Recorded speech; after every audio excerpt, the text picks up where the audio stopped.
Thank you for joining us here on this Monday afternoon on Live Impact News on WCNC Plus. I'm Nick Sturdivant. Across from me is, I made up a new word, fantabulous producer. It's a good word. Carlene Bragg. Hi. How are you doing? It's a good word. How was your weekend? It was good. It was busy. My mom came to town. I was about to say, Mama was in town. We did go to the Whitewater Center. Okay. We went early, but after that we were like, we could stay inside the rest of the day. It's one of those weekends. This past weekend was one of those weekends where you make plans and then you just have to kind of pivot. Yeah. Scratch those plans. It's so hot. Yeah. Really hot. We kind of did. After a while, I was like, Mom, do you want to go place? She goes, I'm good. She's sitting inside. It just beats you down and wears on you. This heat is a lot, guys. I hope y'all hope you had a safe weekend first. And two, I hope that you're having a safe day because it remains hot outside. Yeah. Very, very hot. Stay safe. Please. Look, stay safe. Water, electrolytes, sunscreen, hat.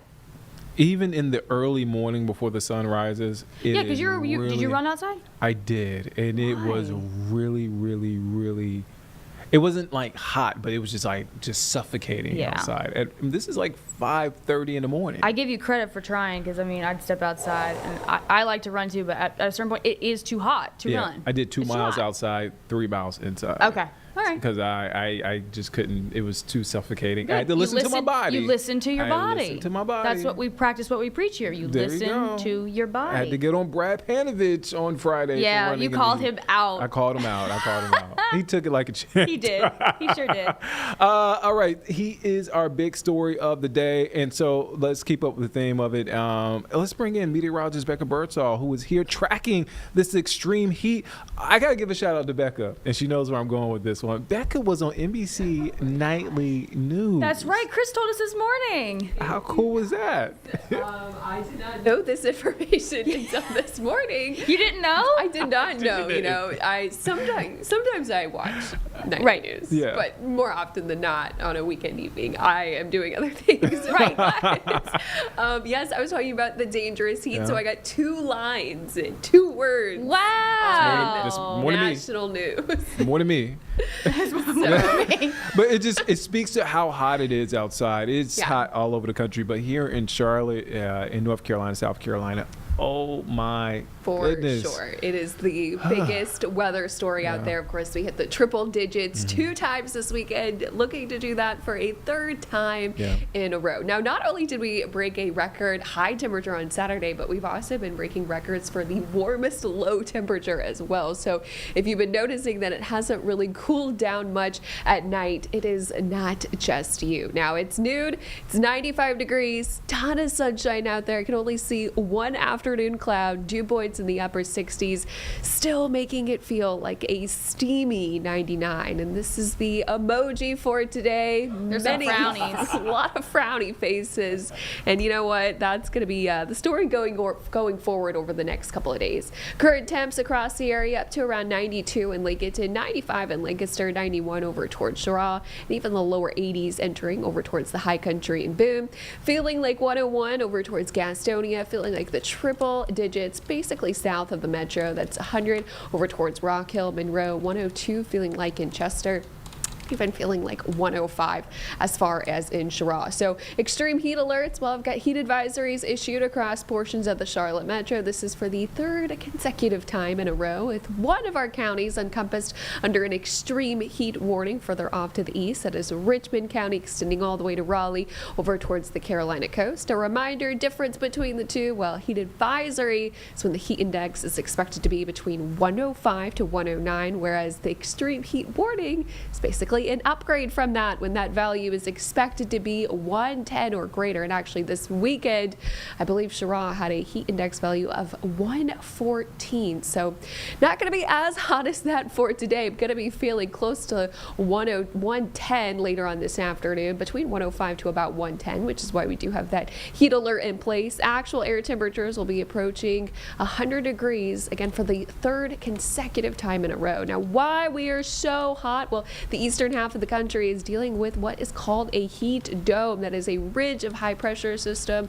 and it is heating us up now there with extreme heat impacts expected for today. But notice, heading into the rest of the work week, that really does start to go down, at least into the major category by the time we get into Wednesday.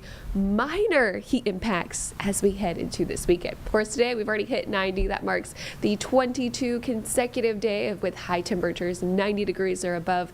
That actually ties for the fourth longest streak, and I do think we will easily untie that as we head over the next couple of days, but likely not clinch the top three. The top three is actually over 30 consecutive days. Of course, 1993 taking the lead of that, of 33 days. So we're not going to break that. Now, warmest low records, well, like I mentioned, this weekend not only was record breaking for the high temperature, but the low temperature as well. The warmest low that it got down to on Saturday was 77. That beat the previous record of 76. Sunday only made it down to 78. Same story for us this morning. We tied that record back in 2016, and we'll have a chance to do it as we get into Tuesday and Wednesday as well.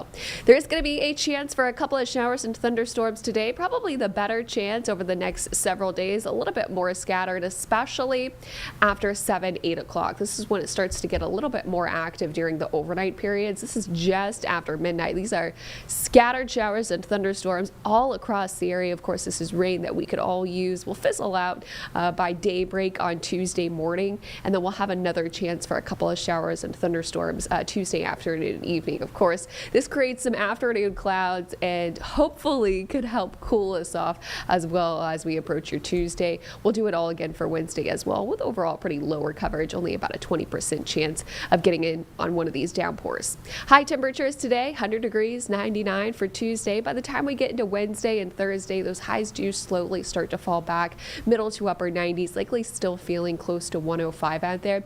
But you notice a big pattern switch as we head from Friday, Saturday, and this next upcoming weekend. That is going to be as our next cold front starts to come through. That is going to bring us a couple of rounds of showers and thunderstorms, potentially even just cloudy with widespread rain on Saturday. So that leaves us to Sunday, a little bit more sun, high temperatures about 20 degrees cooler from now all the way into Saturday and Sunday. So we've got some relief coming, and this, I mean, I've never been so excited for the 80s. It truly is going to be a huge difference out there. So 7-day forecast. Again, we're tracking that cold front, gonna bring us some showers and storms Friday and Saturday. Saturday could very well be a cloudy and overall wet day, with highs only making it to the upper 70s to lower 80s. But I don't think anyone will be mad at that, especially after what we went through with that record-breaking heat this weekend.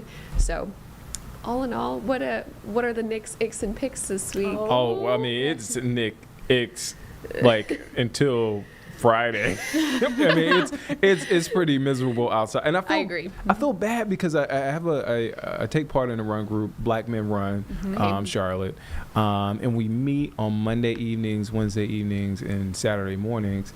And I feel bad because I can't make it because it's so hot, and I'm like, I bet you're not alone. I bet many people. Like, unfortunately, I'm sure a couple of them. I'm like, I haven't forgot about my guys, of course. but. 6 because the run starts at 6:30 today, Oh, and okay. so it's still really hot outside. No, it's still feeling like the middle to upper 90s Yeah. during that time. So, listen, I don't run when it's 70 degrees. I want them to be safe, and I'm sure they are safe. Those guys have run in all conditions. So, I guess we got several more days. Yep. Dealing with this. If we could just fast forward. I know. There's a light at the end of the tunnel. Yeah. Yes. I like that. Yeah. Optimistic. Gotta be optimistic. Becca will be back in the next hour. Becca, thank you for your time. Of course. And as you saw there, that is our top headline for the day. This heat, it is extremely hot outside. It is dangerous outside. As the headline, as you can see it right here from our impact panel, hot, hot, hot in the Carolinas. So make sure that you're staying hydrated. Make sure that you're wearing sunscreen. Make sure you're doing all the things. And even the tips from Duke Energy to conserve energy. Make sure you're closing the blinds, setting the temperature up to the highest tolerable temperature inside. Don't do laundry till evening. Dishwasher. Any of those big appliances. Just hold off. Unplug some things. Unplug some things. Some tips there that we will continue to drill home for you guys. Also, another big headline. Former North Carolina Governor Roy Cooper has officially announced his candidacy for the state's open U.S. Senate seat. It's something that we have been anticipating for weeks now. We've been tracking this. And he made the announcement early this morning on social media in the post. Just to quote his video, he says, quote, "I have thought on it, prayed about it, and I've decided I want to serve as your next U.S. Senator." Cooper, native of Nashville, North Carolina, was governor between 2016 or I should say 2017 and 2021. That's when the term runs. Actually, I'm sorry, 2016 to 2020. It's a little different with governors in their terms. So he served. I said 2020. I meant to say 2020. Four. Yeah. The Yes. numbers all kind of. Yeah. I'm sorry, guys. True terms. 2016 to 2024. 2020 is when I actually started covering Cooper. Sorry, guys. It's Monday. It's a Monday. But again, as I'm saying, former North Carolina Governor Roy Cooper has officially announced his candidacy for the state's open U.S. Senate seat. We'll put a pin in that, and we'll get back to that in a moment. But another big headline that we're following, President Donald Trump is in Scotland, where he is meeting with British Prime Minister Keir Starmer to refine a trade deal the two leaders signed last month. So we will keep an eye on that as well. But back to Cooper, again, putting his hat into the ring, and it is going to be an expensive race. It's going to be a heated race. This is an election we're more than a year out from, but it's already heating up. Some names linked to this race on both sides. We actually got a chance to hear from Ben Thompson, who has followed Cooper for years, has really great insight politically on Cooper. Let's take a listen in. He sat down with Jay Monreal inside our Live Impact News stream this morning. Let's take a listen in. He's here with us now in the Live Impact studio. Hey, Ben. Hey, happy Monday. Happy Monday. I'm kind of all over the place here as well, looking at all the videos and videos that were coming into the Impact studio. But like I said, you've been covering for so many years. You know Mr. Cooper. Are you surprised by his announcement? Not at all. I think, if anything, people were surprised that it took so long for him to make the announcement. They thought he might have gotten in a month or so ago. It seemed like he took his time. But the last time I interviewed him when he was governor, I had asked him, would you run again if you could? And he said, absolutely. I love this job. So it told me then, this was over a year ago, that this was a man who was not done with public office and wanted to do more.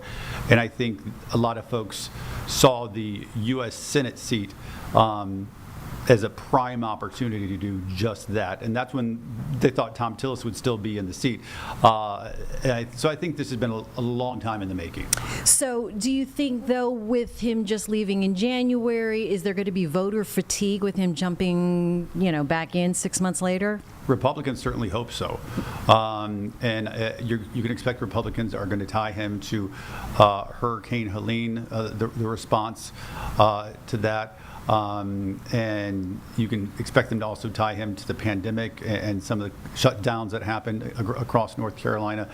That said, Roy Cooper is a formidable candidate. He's been running for office since 1986 and has won every single time he's run. He's never lost a race. 6 of those, 6 have been statewide races. There's not another person in North Carolina who can claim that record. So there's plenty that Republicans will pick on when it comes to his record, but the facts are that he is a seasoned pro who knows this state and knows its politics, and it's going to be a tough race. Yeah, he's accomplished, but there's also been the controversies that Sure. Republicans, you say, are going to definitely poke holes in his Sure. governorship. His bid for Senate, then, his strengths and weaknesses. I think his strengths is that I think he's largely a well-known, popular, quote-unquote, Democratic governor here in the state. Of course, he has his factors, but overall, I think he's a well-liked guy. He bridges the gap that Democrats have recently had so much trouble bridging, and that he's a guy from Nash County, grew up on a farm, taught Sunday school. He's not this, Charlotte urban elite who went to, private schools and Harvard and worked in, skyscraper uptown, which is what Democrats have gotten a label as. Now, politically, he is very progressive, but he comes in a package wrapped differently than a lot of other Democrats out there that will appeal to a lot of independent-minded people out there, and not just people in the state of North Carolina's urban core, of Charlotte, of Asheville, of Raleigh, of Durham. Yeah, with the current political state then of North Carolina, how does this statewide appeal work to his benefit? I think he's won 6 statewide races. I mean, that is, no one else can come close to that. And it's one thing if you run for Congress and you just run for your district, or you run for a city council race, but like he has won statewide the first 4 times as Attorney General, second 2 times as governor. That is experience that nobody can come close to. And if Republicans end up nominating Michael Whatley, that's what it's looking like. He is a savvy political operator and a savvy political fundraiser, but he's spent most of his career behind the scenes. He will be new at being a candidate running for office. So he has a steep learning curve when you compare him to somebody who's run for statewide office 6 times. I mean, it's big. And Michael Whatley's a capable, smart man who's been in politics for years. UNC Charlotte grad, grew up in Watauga County. But it is different once you actually having to run as the candidate himself. Yeah, I was going to say, with Whatley in the race or expected to run here, all eyes are going to be on this Senate race for sure. And Jane, it is always like that. I said earlier that North Carolina is filled with the kindest, warmest people on the planet. But our Senate races are some of the nastiest, meanest races you ever. I mean, just think back to Cal Cunningham and Tom Tillis in 2020. Or think back probably 12 years ago, Elizabeth Dole and Kay Hagan. I mean, these are nasty, nasty races, and the national campaigns will dump money into this. Oh, sure. I would not be surprised if this is the most expensive race in the country next year. Senate races here for North Carolina are not for the faint of heart. No, I was going to say we're going to watch just for the tea, all the possible, and there will be tea. And Roy Cooper, like I think, sort of his mystique to a lot of people is that he's this, sort of steady, stable, boring, guy, from Nash County who grew up on a farm, and Republicans are going to do their very best to make sure that they paint him in a far different way. Yeah, I've talked to both Cooper and Whatley, and they are so savvy and quick and smart. Absolutely. And they love this state, and then they're going to turn into different people when they different entirely people. And you know what? At some point, these candidates are just part of the machine. I mean, they have huge national apparatus around them at that point who are paying for the ads, who are paying, and not to say it's out of their control because they are the candidates at this point, but it at some point does get bigger than them. Yeah. It does. Because keep in mind, what's at stake here is control of the U.S. Senate. And right now, Republicans have a slim lead. And so Democrats, they just need to pick up a couple of these seats. And when they see Roy Cooper, they see that as perhaps the best chance because he's a well-known guy who's won so many times in a state that currently has a Republican senator in Tom Tillis. So when you start, if you're a Democrat nationally and you're looking to pick up in a few places, North Carolina is going to be the most obvious place. Right. What do you think of Tillis stepping down, by the way? Was that something you saw coming? I was a bit surprised. I've covered Tillis for years, followed him closely, and I was a bit surprised only because he had already announced at that point his campaign staff, and so it was like I thought if he was going to not run, he would have just said that several months ago, but. Within a month of announcing his campaign staff dropping out, I was kind of surprised, but you know what? And I don't know Senator Tillis personally or anything like that, but just in talking with him in my interactions, I do get the sense that, he likes his life. And he never hesitates to talk about how madly in love he is with his wife and their dogs. And he's always struck me as a guy who enjoys politics, but that he's okay living life up on the lake too. Yeah, doesn't need it. Yeah, and as we've seen play out over the last few years and during the first Trump administration, he butts heads with the president, and I think tries his best to walk that fine line, and I think it might have just gotten to the point of where he's like, you know what, I'm good. Peace, y'all. Not worth it. Let me finish out my next year and a half and be a dutiful soldier and a good Republican. And yeah. So I was surprised, but not entirely shocked. Right. Well, another Senate race that is going to be the one to see. Buckle up. Gird your loins. Gird your loins. Gird your loins. Clutch your pearls. I know, right? All right, Ben Thompson here. Thank you for hanging out here in the Live Impact studio. Always a pleasure. All right, so that was Ben this morning during our 9 to 11 stream, speaking with my I was about to say my road dog, but my colleague, Jay. I mean, she is Jay Monreal. Just speaking about the U.S. Senate. It's going to be an expensive one. It's going to be a testy one.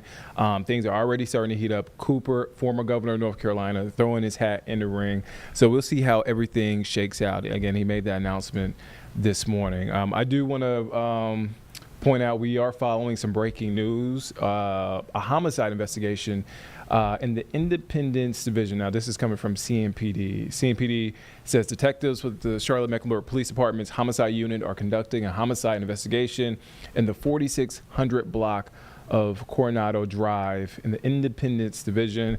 Again, we have a crew headed there, and as soon as we get more information, as soon as we get their shot up, as soon as we get something, we'll bring it to you here on Live Impact News on WCNC Plus. So make sure you stay tuned in, keep the TV on, keep the YouTube on, keep anything on, so just so you can have us on here on WCNC Plus. Don't turn us off.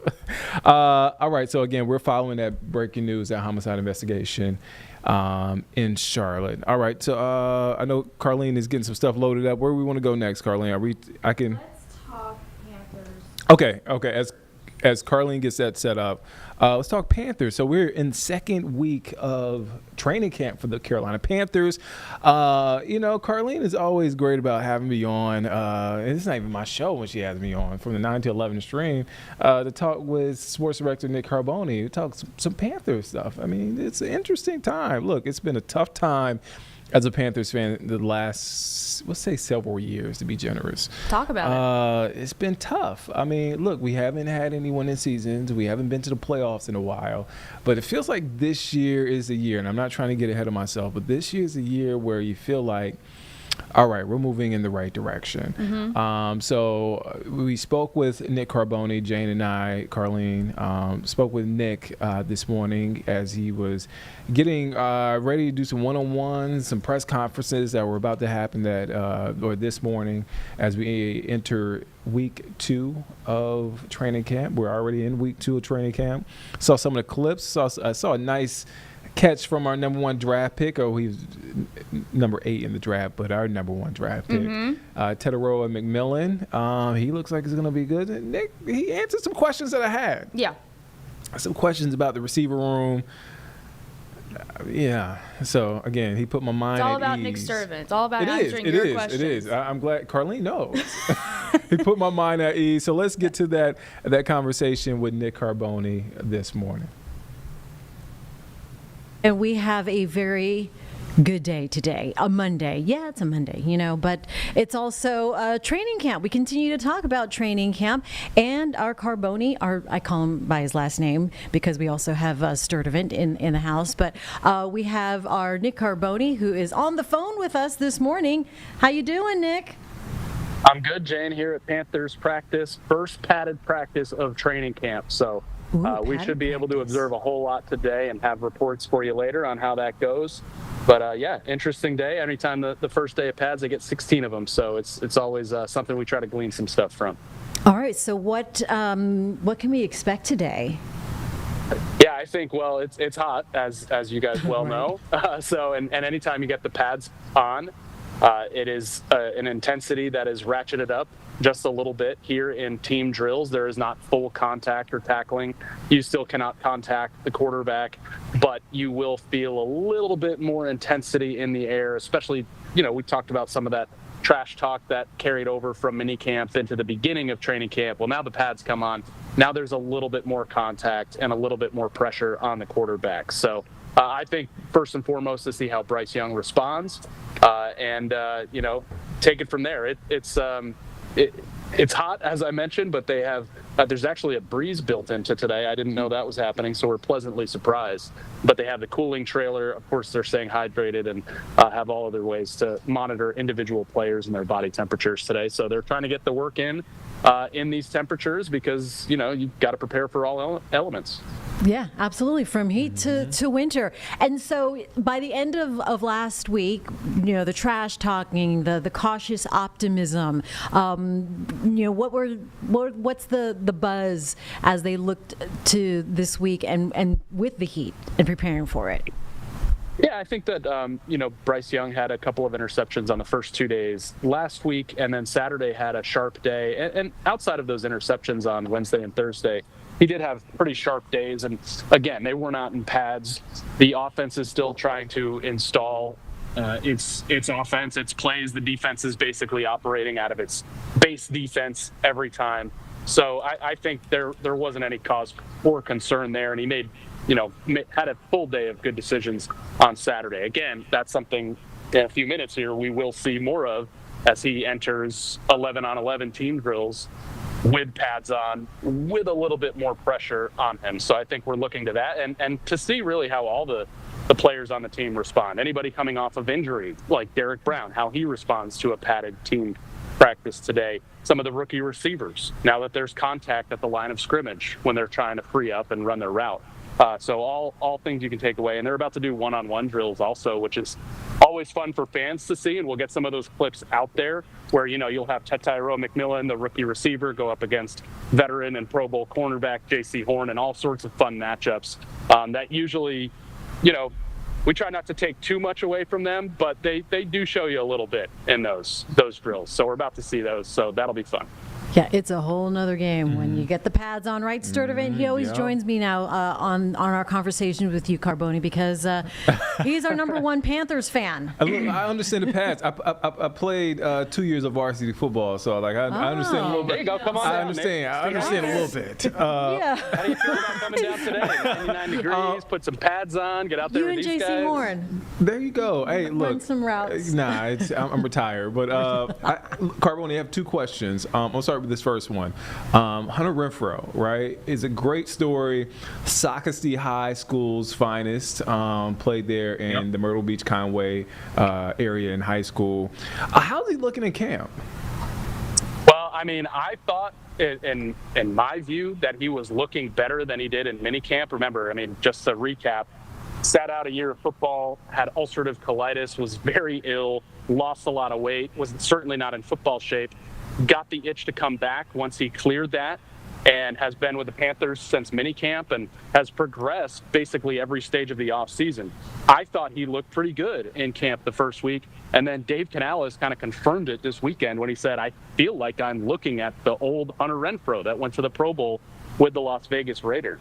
We will actually get a chance to talk to Hunter one-on-one today, so you can absolutely look out for that this afternoon on WCNC Charlotte and here on WCNC Plus. And also Dabo Swinney, his Clemson coach, is at practice today. So it's kind of a Hunter Renfrow day here at training camp. Can't wait to hear what he has to say about, if Dave Canales says he feels like he's watching the old Hunter Renfrow, I'm going to ask Hunter, does he feel like the old Hunter Renfrow? But yeah, he's looked good. He's in a crowded wide receiver room, obviously, but with his name, with his resume, and his talent, he can absolutely make this team out of training camp. One last question before we get you out of here, Carboni. You talked about a crowded wide receiver room. Is there a way for them to keep all of those, or do you get a sense that all of these guys are going to stay with the Panthers? Well, there's a whole lot of them. There's like a dozen of them, so no. But I know the ones you're talking about. So let's go through it. If they say they keep 6, you've got Tetairo McMillan, you've got Adam Thielen. I'm just going with Garen, guys that are probably going to make the roster. They drafted Jimmy Horn. He was a late draft pick, but he looks good. I don't think they're going to part with him. Got Hunter Renfrow here, Jalen Coker from last year, Dan Chisena from last year, and David Moore. And many people right now think it's going to be, the bubble is kind of like David Moore and Hunter Renfrow, two veteran guys who play similar roles, slot receivers. David Moore kind of had a career resurgence himself last year with Bryce Young and was a reliable target for him in big situations. So it's not as easy as just saying, Hunter's from the area and we love him, so let's give him the spot. Obviously, he's going to have to earn it, and he's really competing with another veteran. Even if it's not really down to those two, if they drew it up on the board like that, I bet you those two guys internally are competing with each other. All right. Man, I'm excited. I'm excited. Unless we add Nick Sturdivant to the receiver room, then it's a whole different. Oh, yeah. I'm sorry, Hunter. David Moore, I'm sorry. Yes, move over. All right, Nick Carboni, are you staying hydrated? I've put down a couple of big waters already. We've got the neck cooling fan, which after 9 years of covering training camp, never had, bought one this weekend. Kevin, our photojournalist, has it right now, so he's doing all the heavy lifting. But yeah, and like I said, there's somehow a breeze up here. All right, so that's Nick Carboni there at Panthers camp. We'll have more updates from him starting at 3:30. All right, we want to shift now to Colorado. That is Coach Prime, Deion Sanders, holding a press conference. He has been coach there for the past couple of years, expected to make a big announcement regarding his health from what we're hearing. Let's take a listen into what's being said right now. Let's kind of give them, let's walk them through. Can we do that? Is that okay with you all? That we walk you through? Let's go, Law. Okay, so as you guys know, Coach has his other health issues, his vascular stuff. So every year, Coach goes for a CT scan of his vascular pattern to make sure the blood clots are away. So with this scan, everything turned out really great from the vascular side. About 2 weeks later, we get a text from his primary care doctor that said, I need to talk to you and Coach. We need to refer you guys to a urologist. So about 3 days later, we go see a urologist. They go in for a quick procedure. The urologist told us, hey, within 10 minutes, I can tell you guys if he's going to need another procedure or if we just need to do these follow-up appointments. And the doctor told us, okay, you guys are going to need another procedure. I'm going to refer you to my colleague, Dr. Kurkasia. But at this point, you have a bladder tumor. And from there, we'll go get it removed. And then Dr. Kurkasia, it was, go ahead.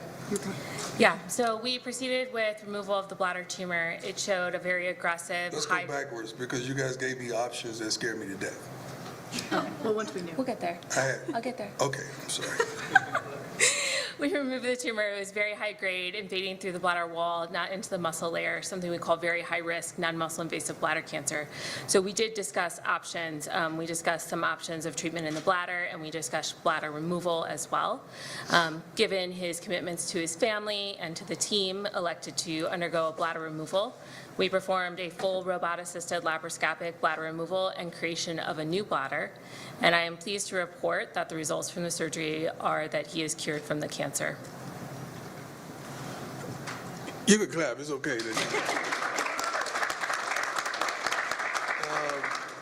Rick was aware of what was transpiring. He's been A1 and down there, just a blessing. Came to Texas to see me as well. But this was not an easy task because it was a changing kind of a lifestyle. And with Lauren and I coming from Jackson, this is how many surgeries? As of from 2021, this is surgery number 14. Surgery number 14. I had more surgeries out of the game than I did in the game. Like, what is going on? So, but they were so wonderful. You were such a blessing, guiding me to, taking me through, verbalizing every darn detail so that I could make an educated decision, which some didn't want me to go that way. They wanted me to go the other way. But I trusted and believed in you 100%. And the process wasn't easy. Just like it was some scenes that you saw, all the bull junk that transpired on draft day. It wasn't just that.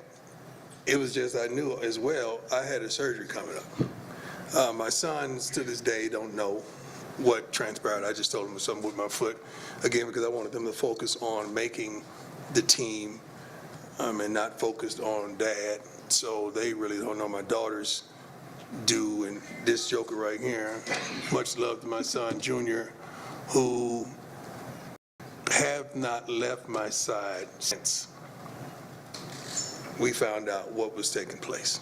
Not one day. He's been with me here, been with me in Texas, been with me everywhere, every day, and I've seen his handsome face. And I love you to life, son, and I thank you for everything you bring to the table. But this wasn't easy. Men, everybody, get checked out. Because if it wasn't for me getting tested for something else, they wouldn't have stumbled up on this.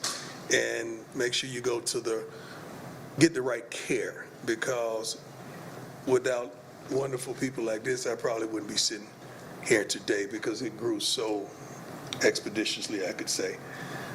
But please get yourself checked out, especially African-American men. We don't like going to the doctors. We don't like nothing to do with a doctor. You know that. So I'm not just talking to the brothers. I'm talking to my Caucasian brothers, my Hispanic brothers, my Asian brothers, my everybody, and my sisters. And that's all, y'all. Get checked out, because it could have been a whole another gathering.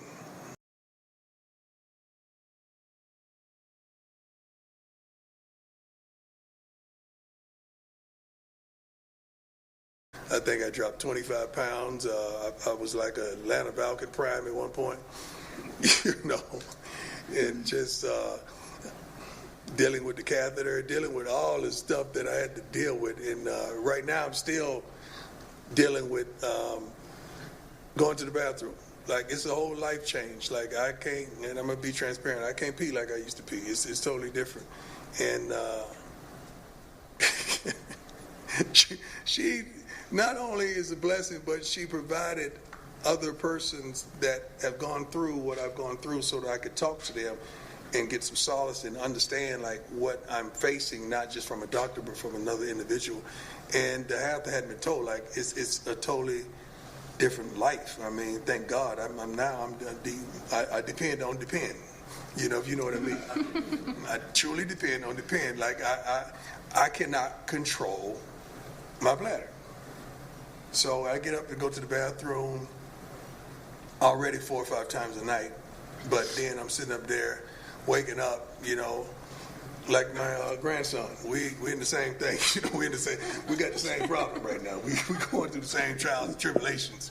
We're trying to see who has the heaviest bag at the end of the night. Like it's ridiculous. But I'm making a joke out of it, but it's real. Like it is real. It is real. It is real. So if you see porta potty on the sideline, it's real. Okay. I'm just telling you right now, you're going to see it. You're going to see the practice. You're going to see one because it is unbelievable. Like dozing off and waking up. First thing I'm grabbing my crotch to see if I peed on myself.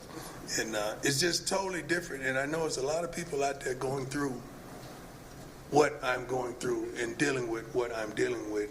And let's stop being ashamed of it. And let's deal with it. And let's deal with it head on. And there's so many other companies out there that do a wonderful job, but I'm thankful that we have a relationship with Depend, and we're making some other products, trying to make other products that to help all of us through. But it's been tremendous. These two, Lauren came down to Texas and was there with me during the whole way, up walking our miles in the morning because Doc made sure you better walk, you better be active, and we did it until it was some points that I couldn't even get out of the bed for a week at a time, you know, but she was there. I remember yelling 2 o'clock, oh, Lord, you know, because I have 2 bags, right? Mm-hmm. One was what? Both were urine, but one was filled quickly. Very quickly. Yeah, like blood and urine. It just looked bad, you know, and I'm fishing with 2 bags. You know, I'm trying to make life happen and couldn't come around my team, and I wanted to be here with my team. I wanted to see the new talent that we brought in. I wanted to see them work, see them train, coach them, and I couldn't. But slowly but surely, I built myself back up to where I'm able, I'm strong, I'm ready. I'm still probably about 12 pounds down. I'm gonna get that right. I'm gonna fill these overalls up like no other. But it has been a tremendous journey, and I'm truly thankful that God is so good. God is so good. You have no idea.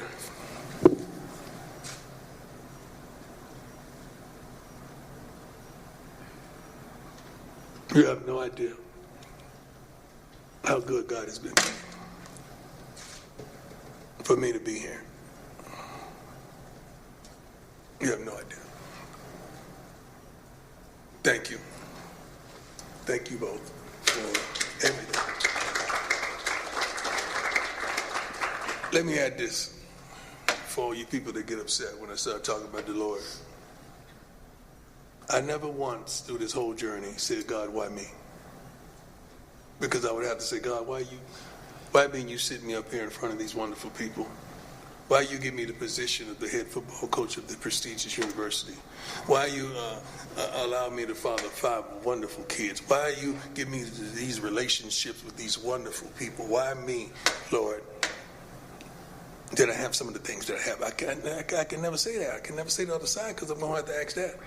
I said, Lord, whatever it is that you're doing, let me know what it is so I could expedite the process. Because I know you got me. I've seen you have my back.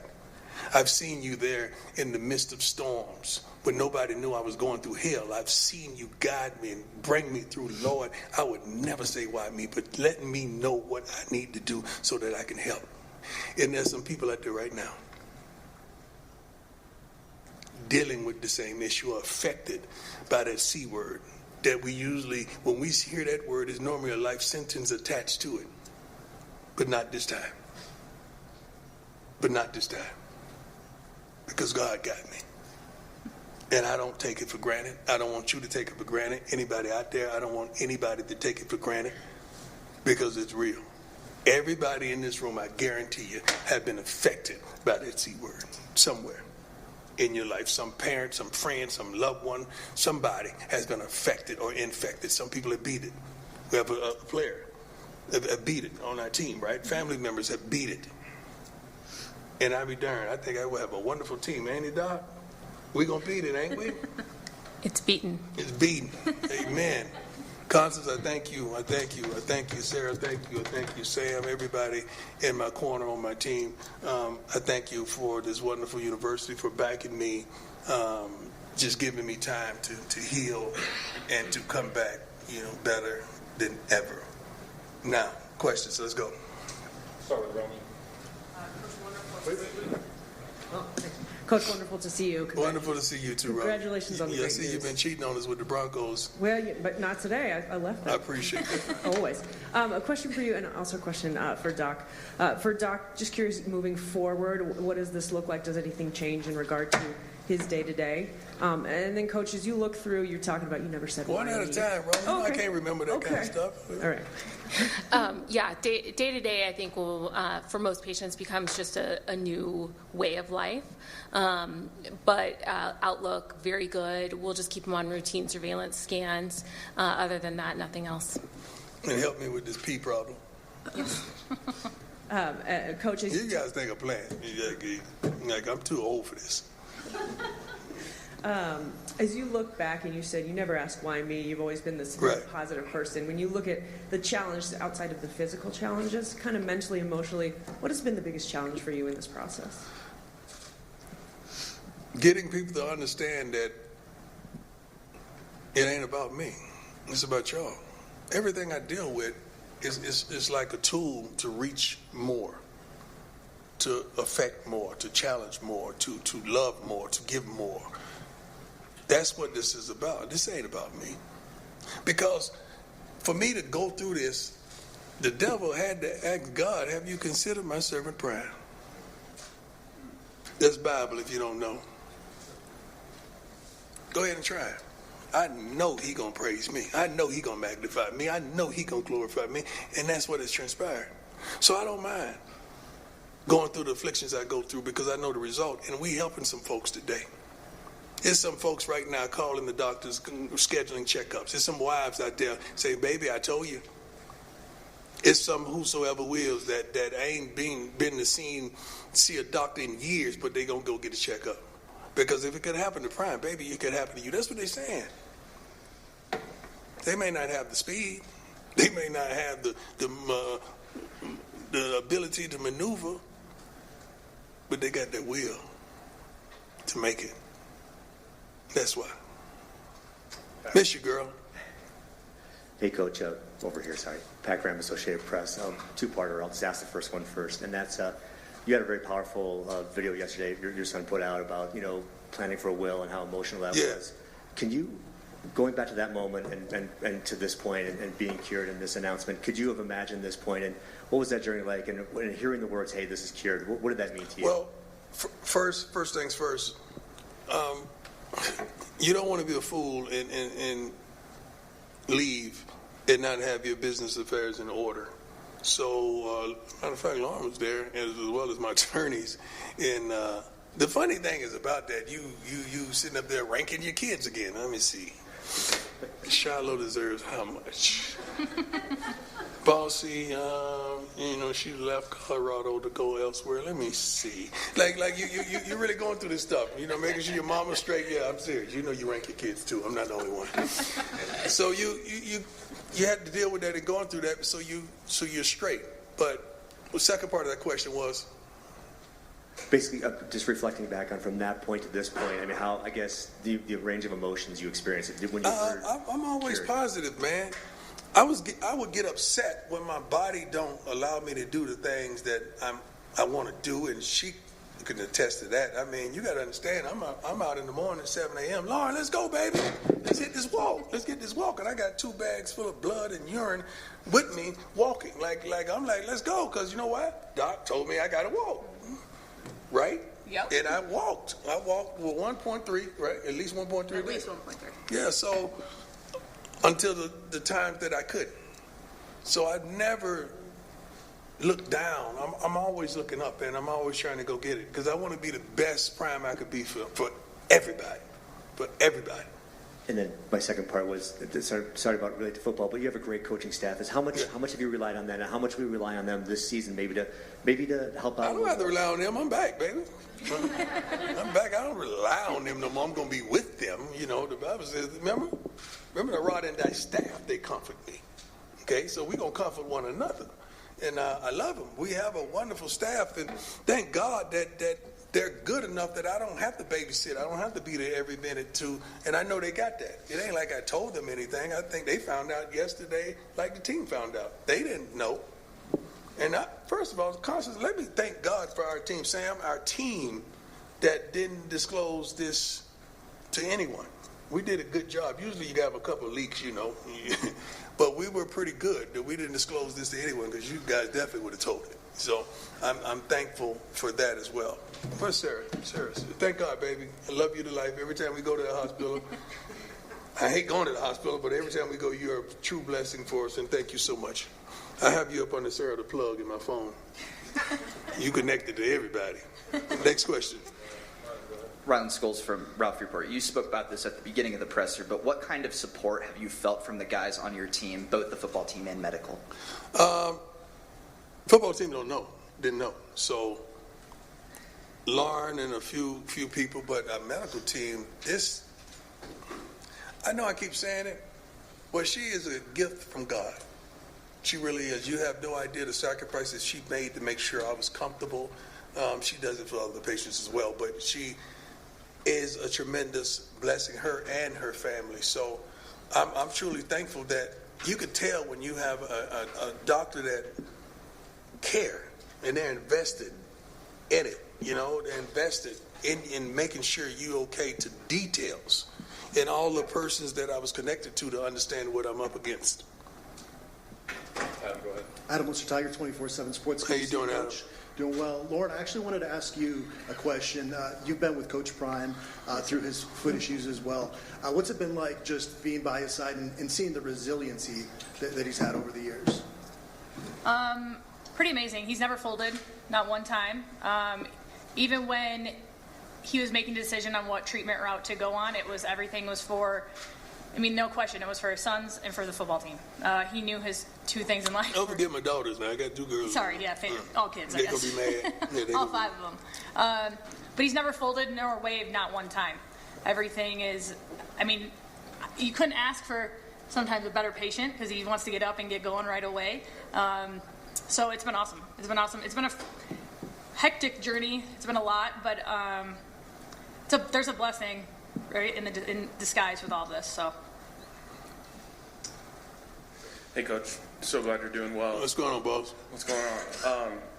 Doc was kind of sharing the details there of when you were kind of presented with a big decision when you found out about the cancer. Can you kind of just take us into that and why you went down the path you did? Well, Doc, can you explain what went along with the different decisions? Sure. Yeah. So the type of cancer he has a very high recurrence rate, and there can be progression as well. So the options for that type of cancer is to treat it within the bladder, which would be a long series of treatments, 3 years coming down to my office, getting the treatments in the bladder, with still a 50% chance of recurrence. And so that was when we talked, his values did not align with that. His values aligned with being there for his family and for the team, and wanted to move forward with the curative option, which was the bladder removal. Coach, you admitted it was scary when you heard the original diagnosis. When did you realize you were going to be able to coach again? And is that the plan to coach? I always knew I was going to coach again. I didn't realize I was going to coach again. I was always going to coach. It was never in my spirit, in my heart, that God wouldn't allow me to coach again. That's never thought like that. It's just that I didn't want to be running down to the hospital once a week when I got all this on my plate I didn't want that. And I was even like, okay, can they bring one of the machines and put them in the office?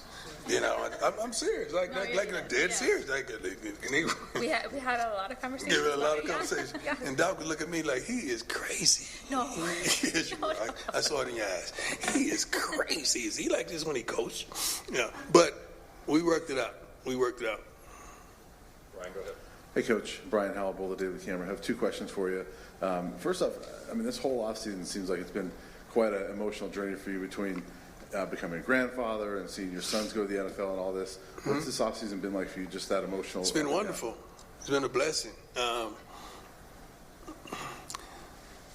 A lot of blessings comes with the luggage of tribulation and trials. But if you built for the trials, you enjoy the journey. See, most people are result-type oriented people. Like, they just want the money, they want the goal, they want the dream. I love the process. I love the journey. I'm attracted to it. I'm dedicated to it. I love it. I eat and sleep and drink it. I love the journey. So understanding the journey that I've been on each year has been tremendous. And we're only in the beginning of it. And we already got one win stacked up. So I'm happy. So along with that, that leads into my follow-up is that yesterday you had the team meeting.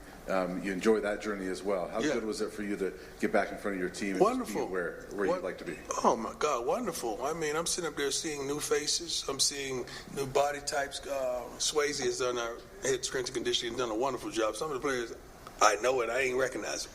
Like, good Lord, I've been working. You know, they've been calling, DMing me, texting me.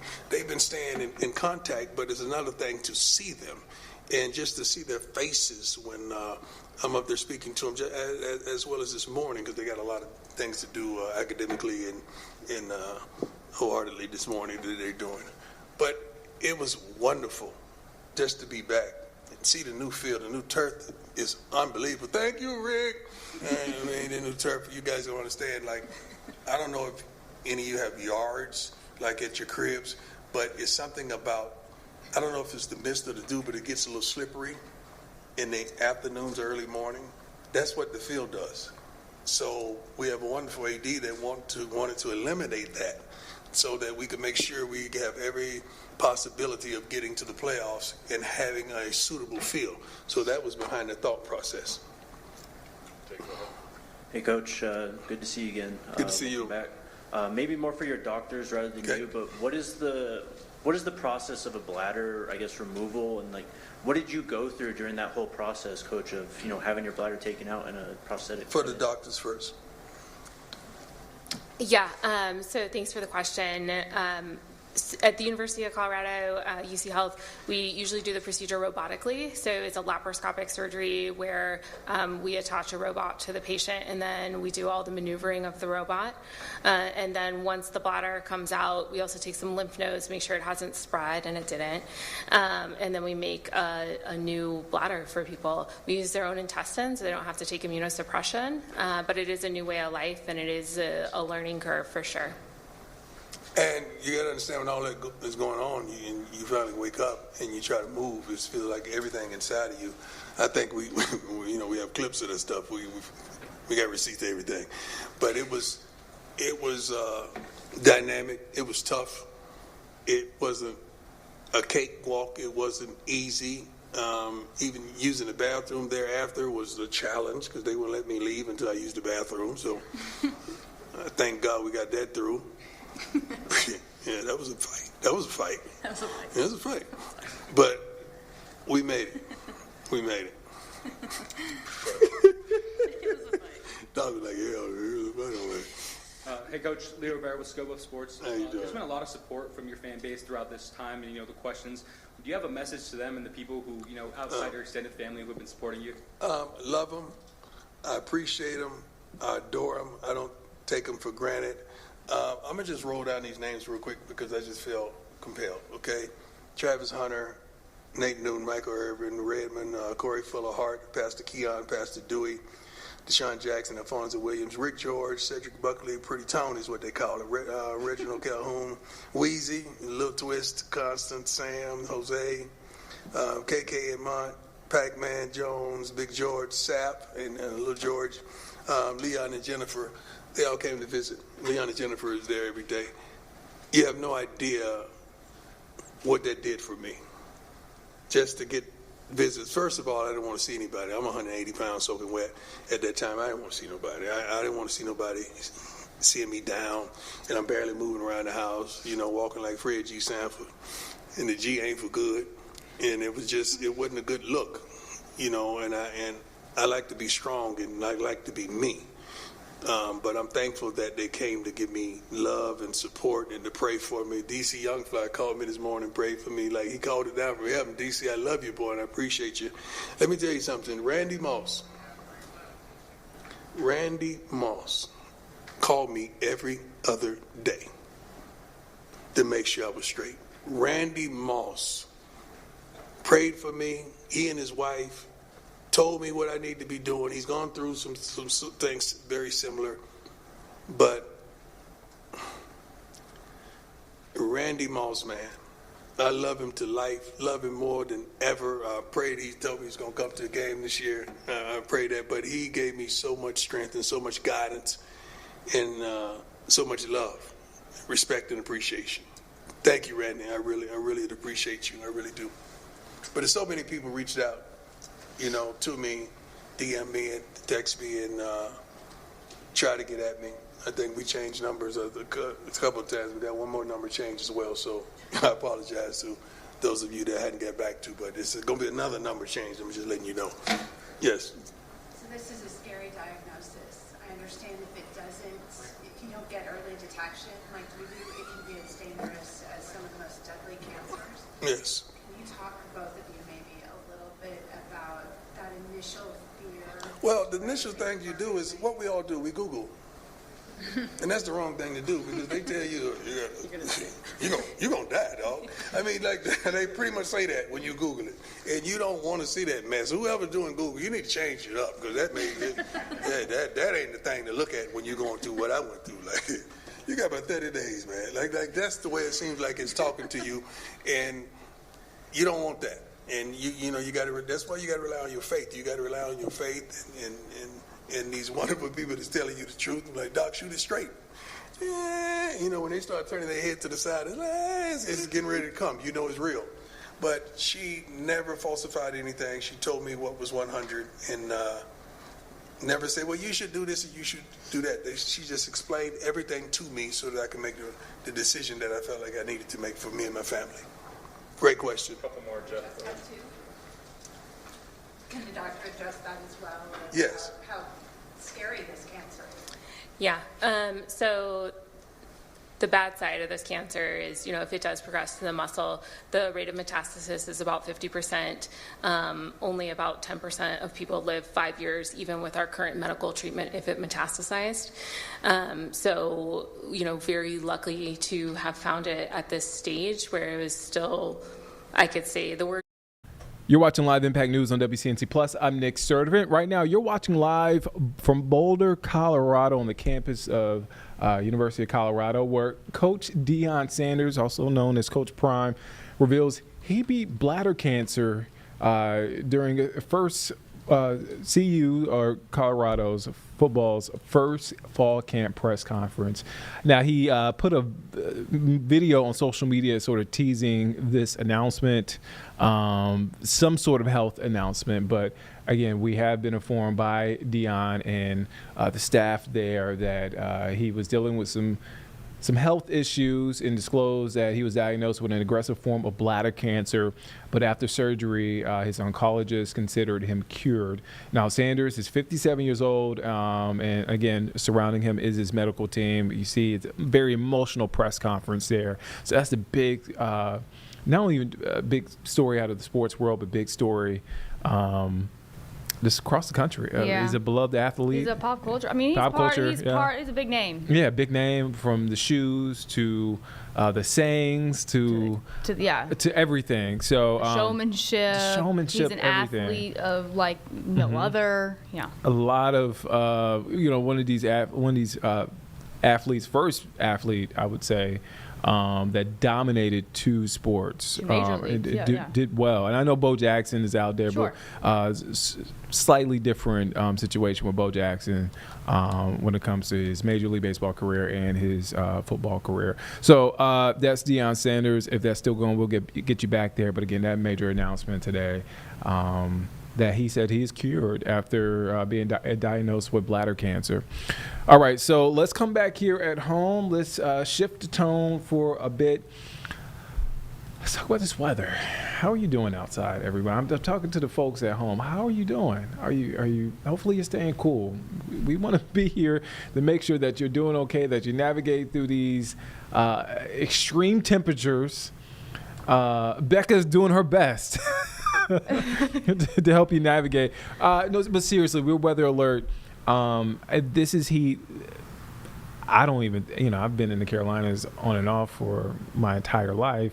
I don't think I've experienced anything like this ever. So I've been here 3 years. Definitely the hottest, most humid summer that I have experienced, and we are top 3 warmest July average temperature on record. So that gives you an idea. Yes, it's summer, but it's also unseasonably hot, and we're getting close to the triple digits out there, and it's not even 2 o'clock. So 93 out the door over in Statesville. We are officially at 96 at the Charlotte Douglas Airport, but lower to upper 90s as we head especially further off to the south. 97 over towards Lancaster, 93 over in Schraw. Of course, factoring in the humidity, it feels like the triple digits already across the entire area, feeling like 101 here in Charlotte, Schraw feeling like 103, and feeling like 100 degrees over towards Morganton. Live view from our WCNC roof cam. The big update, of course, from the past hour is we've got a little bit more cloud cover. A couple of afternoon clouds have started to develop out there. May provide a little bit of shade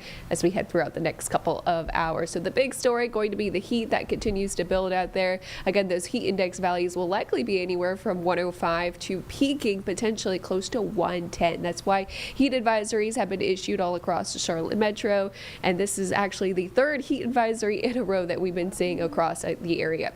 Extreme heat warning does continue for one of our counties. That's over towards Richmond. Further off to the east encompasses Raleigh all the way down into the Carolina coast, and an extreme heat warning is an upgrade from a heat advisory when that heat index value is expected to be 110 or greater.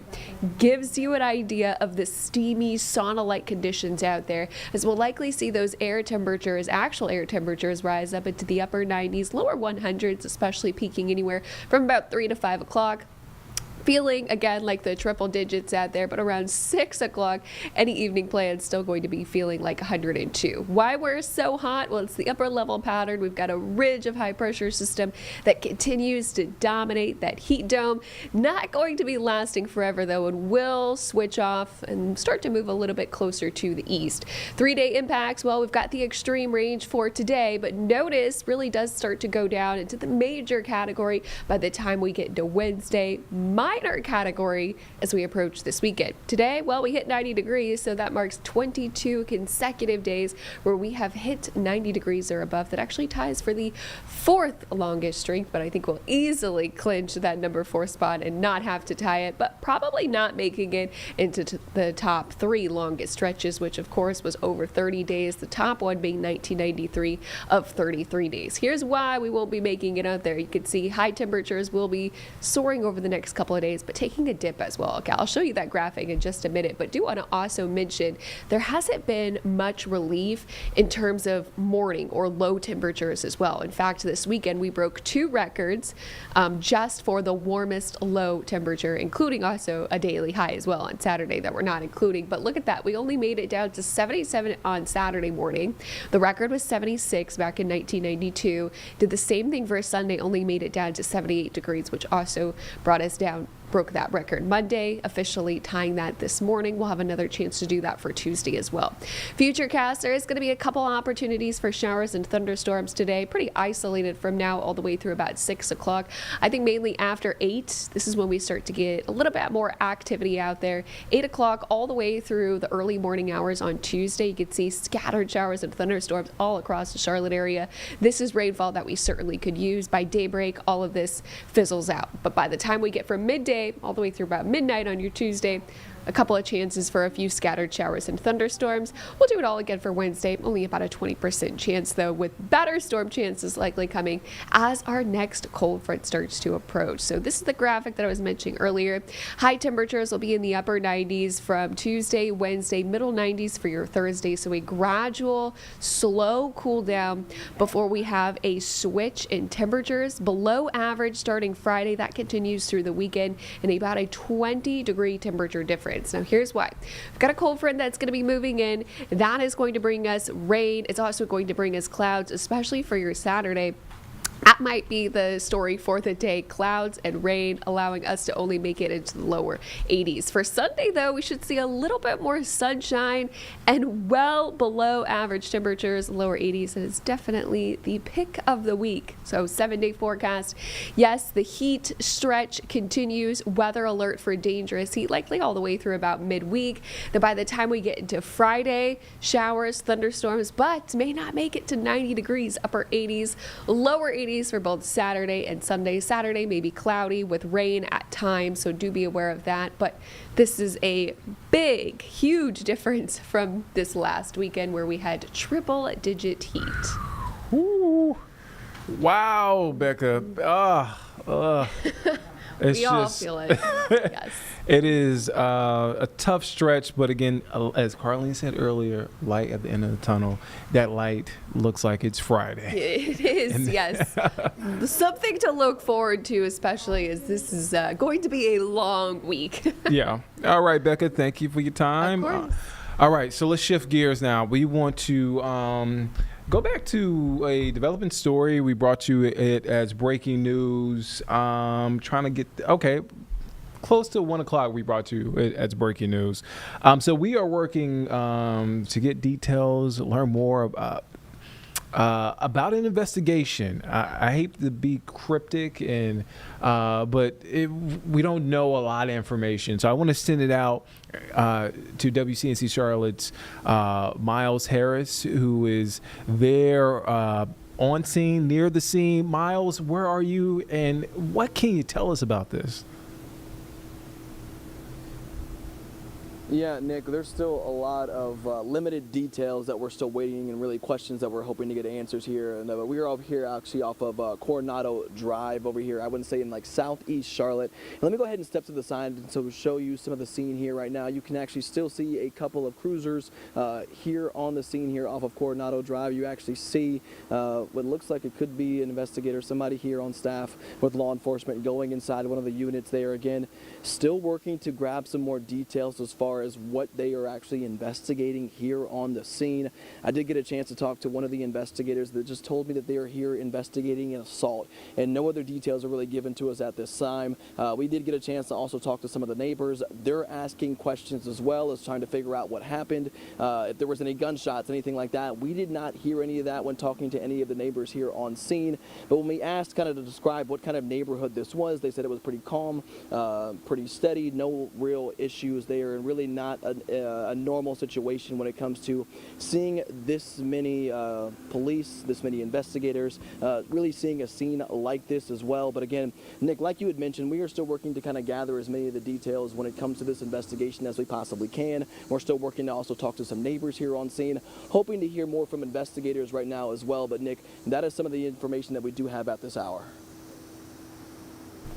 And Miles, before I let you go, did CMPD give you any indication of when they might let you know and give you more details on this case? Yeah, there was really no timeline, Nick. I did ask, hey, how long do you guys plan on being here on scene? How long do you guys plan on at least giving us an update? Still have not gotten any of that information, but we are still going to be here on site and hopefully giving you any of those updates as soon as we do get them, as soon as we possibly can. Nick? All right, Miles Harris live there in East Charlotte, trying to sort some stuff out there in that investigation. Miles, thank you for your time. All right. So I just want to point out, we brought this to you live and we played a majority of it, but Coach Deion Sanders in Colorado, that press conference just wrapping up, he revealed that he's been dealing with some health issues. And he has been dealing with health issues over the past several years when it comes to blood clots. Also, just informed us that he was dealing with an aggressive form of bladder cancer, but had surgery, and his oncologist considered him cured. So gave no indication that he's stepping down, but again, giving an update on his health situation there. And again, that press conference just wrapping up. All right. See, a couple of things happening live. Carlene, where should we get to next? We've got that new Locked On Panthers. We got it. Okay, we got it in. All right. So you heard from Nick this morning on the phone, chopping it up with Jane and I and Carlene as we were trying to sort out the wide receiver room. Well, I guess I was trying to sort out. I was trying to put it on, make this a group project, which is a solo project. I guess it's not. But no, Nick Carboni and Danielle Stein been covering Panthers camp since the beginning. We are in week 2, and Nick got a chance to break some things down on this Monday afternoon with Julian Council with Locked On Sports. Let's take a listen into their conversation. Here after the first day of practice for the Panthers at training camp, Julian, this is why we come for padded practices. We got to fight. Trevin Wallace leveling Chuba Hubbard. Yeah. Chuba didn't take kindly to it. What did you think about the fight, the aftermath, and Chuba's comments after? Yeah, I mean, it's training camp. It's competition, and that's what we expect when the pads come on. And Dave Canales talked about afterwards that it's football, it's not personal, and he wants them to toe the line but not really go over it, which I think they did today. And Trevin, it was high. I don't know whether it was in the helmet or the shoulder or the chest, but clearly Chuba didn't love it. And Chuba did tell us just a moment ago that sometimes he reacts crazy, but these guys are competitive. Yeah. And we've heard that from day one, that they want to be a physical football team. They really leaned on the run today, and that's going to be where it all starts on both sides of the ball. We know the defense could not stop the run last year. We know the offense had success with Chuba Hubbard and this offensive line with the run last year. So excited to see what they can do moving forward. But the fight, they're going to happen. Too hot today, so you can't blame the heat. It's all really the heat of competition. Yeah, technically it was within the practice rules, I believe, because it was a thud. It was just a big thud. Yeah, just a big thud. Bryce Young through, what do we've got? Wednesday, Thursday, Saturday, Monday, 4 days of camp, 1 day of padded practice. Have you been able to take anything away from his play or just his demeanor?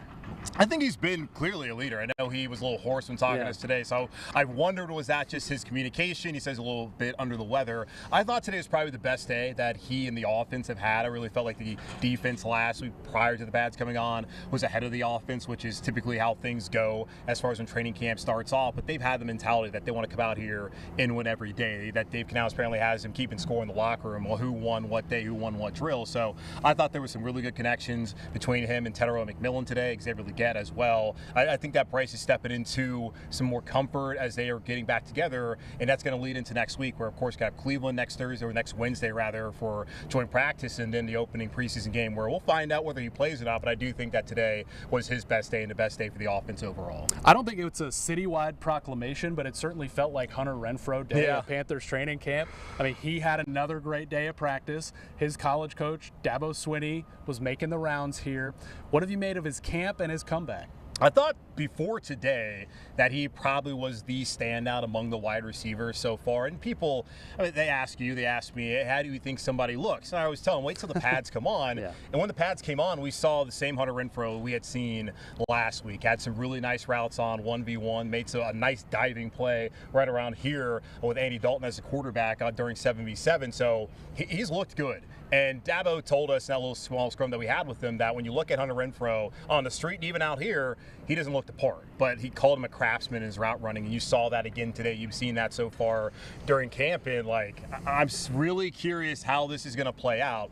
The first 3 guys to go out every single practice at wide receiver have been Adam Thielen, it's been Xavier Legette, it's been Tedero McMillan. And Jalen Coker, he's in there as probably the 4th guy. And Hunter Renfrow is looking like, I don't know how they're going to figure this out. There's only one ball to go around. JT Sanders is going to be a part of the pass game. I would imagine Enrico Dowdle and Chuba Hubbard in some kind of way will be as well. But he's been great. I think he's probably on his way to being a fan favorite. I know there's been a lot of talk, and someone asked Dabo, a Clemson player's never been drafted by the Panthers. Dabo said Hunter counts, even though didn't get drafted, of course. But I think some Clemson fans, people here in the local community, can get behind a guy who's really been through a lot over the last couple of years. He detailed detailed what was going through to us after practice. practice. So he's looked great, and that's been a really awesome signing to this point for Carolina. Yeah, treated for ulcerative colitis by Atrium, which sponsors the Panthers practice jerseys. It is such a Carolina comeback. Do you think it ends with Hunter Renfrow on this 53-man roster? I don't see how he's not going to be on this roster at this point in time, especially if he can be someone who can return punts for them, and that's going to be a competition to monitor, as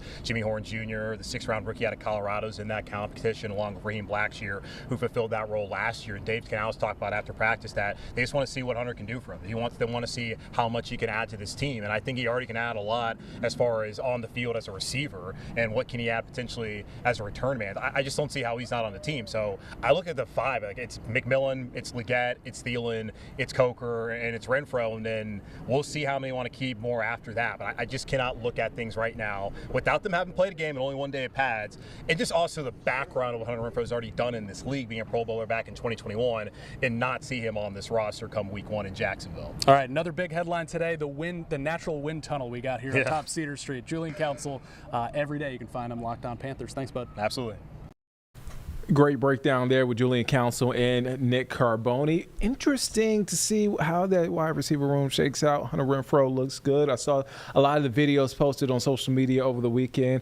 Got excited. I was joking with Jeb and Carlene how, I'm just so desperate for football that I'm watching virtual training camp segments from across the league on NFL Network. It's that time of year where you start ramping up for football. So a lot of folks are excited. It'll be here before you know it. Training camp was here before you know it. So all of a sudden we're talking about training camp. Right. I'm like, holy moly. It just popped up. Yeah. So, WCNC Charlotte, you're home for Sunday Night Football, so that's going to be a big deal here.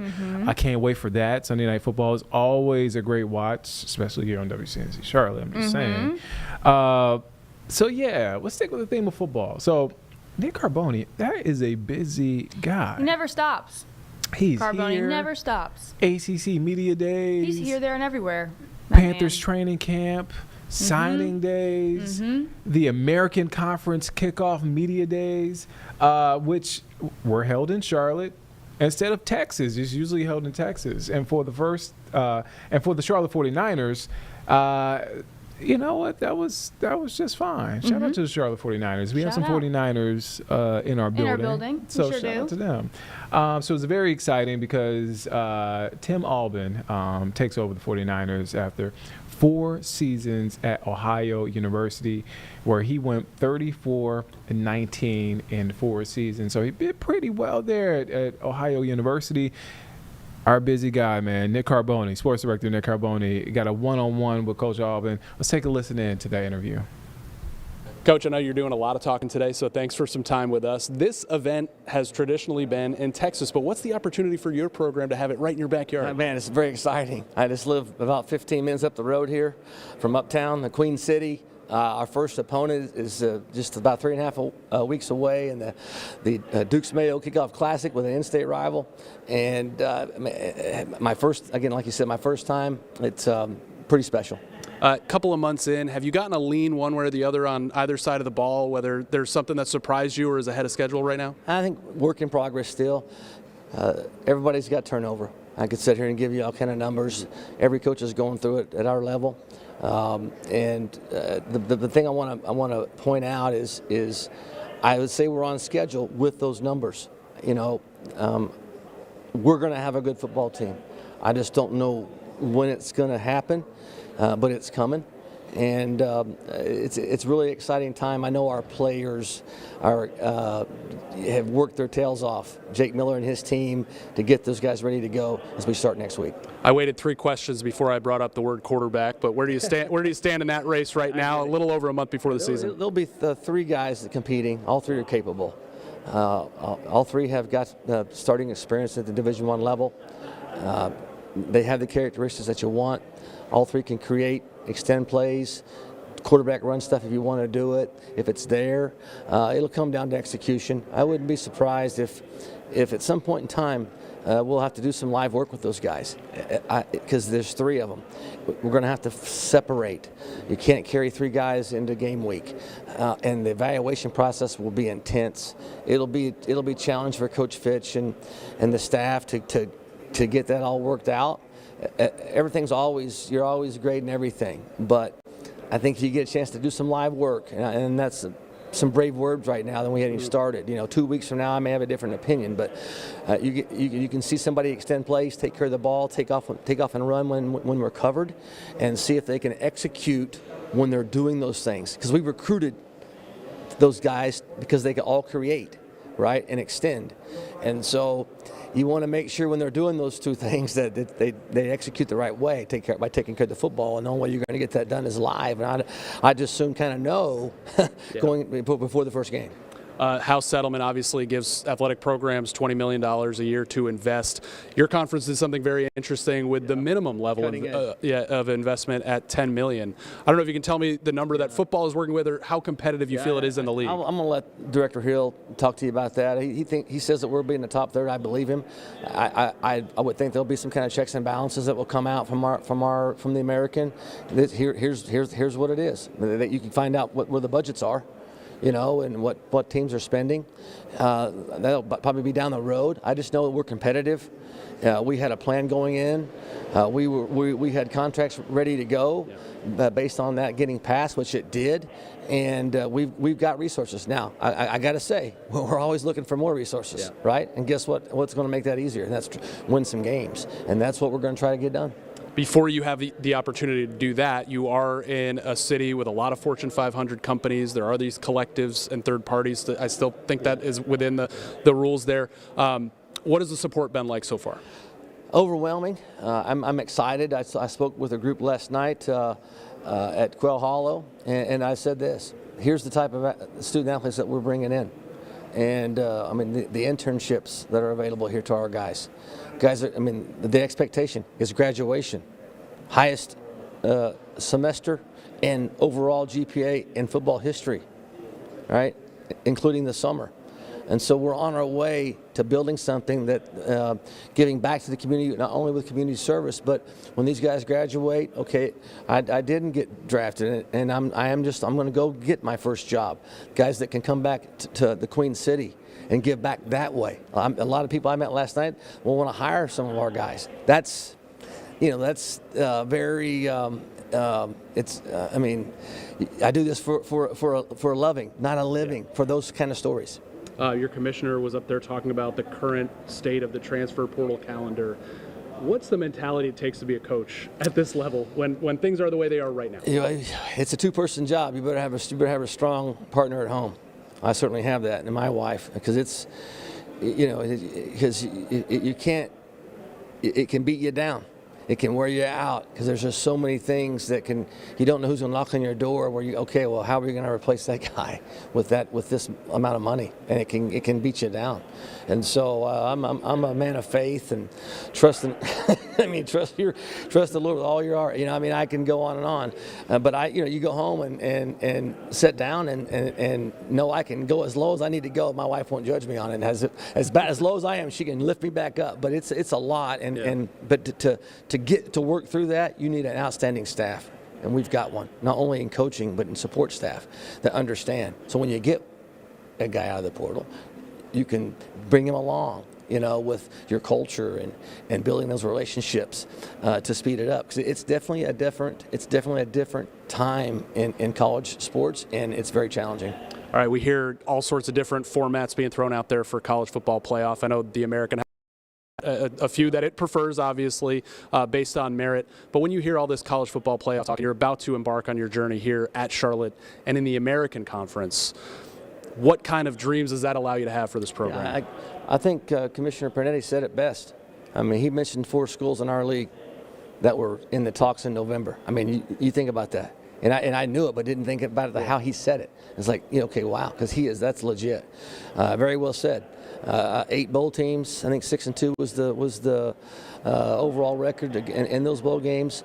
There's great opportunity here, and I don't want to overdo it, overcook it, but there is great potential here. The American is in a very strong position, and it starts with our leadership with Tim Pernetti for sure. All right, 35 days until App State at Bank of America Stadium. I know 49ers fans are definitely counting down. When you think about that game in that building, in this city, what's the opportunity for the 49ers? It's going to be a great one. For all the things I mentioned earlier, but we got a lot of work to do till we get there. But there will be an electric atmosphere. I'm so happy for our student athletes to go participate in that thing, in that great venue, and I think that it could be a game if you get on the winning side of that, it can start off and be a great start and propel you for great things to come, and the rest is with the rest of the schedule. All right, Coach, from Ohio to Charlotte, what's the green tie count in Coach's closet? Well, it's kind of what it is, but I do have quite a few green ties, and my Christmas lights also match, so I'm in a good spot. Coach, thank you. Thanks. I love that answer. It kind of is what it is. But he picked the right school. He picked the right school. Green for green. So shout out to Coach. It is what it is. We are rooting for the 49ers and all of our local schools here. So as they ramp up for the season. All right. So the big story of the day, it is hot. We are weather alert. It is dangerously hot. So make sure you do all the things to keep yourself safe, healthy. Let's check in with Majestic Storm, who has a look at our forecast. Let's take a listen in. Well, good Monday afternoon to you. I'm WCNC meteorologist Majestic Storm, and today we are weather alert again. We're tracking another day of dangerous heat and humidity at this point. We've already had 22 consecutive days where temperatures reached at least 90 degrees, and we're still going to be adding on to that number. We're weather alert today all the way through Thursday because in the prime time afternoon hours, it's going to feel like we're between 105 and 110. So again, dangerous heat, especially if you have to be out in the elements. Late in the week, temperatures are going to drop slowly but surely. Triple-digit temperatures today, but believe it or not, we have 80-degree temperatures ahead. And then this upcoming weekend, rain chances are going to increase. National Weather Service has issued heat advisories starting at noon today until 8 p.m. throughout the majority of our viewing area. So again, that means it's going to be very hot. If you work outside, make sure you are really taking breaks from the heat. You're even just sitting out in the shade. That makes a difference, and drinking plenty of water. Now, the difference between a heat advisory and extreme heat warning is this. With the heat advisory, it's going to feel like we're between 105 to 109, but with an extreme heat warning, that takes it to the next level, 110 or greater.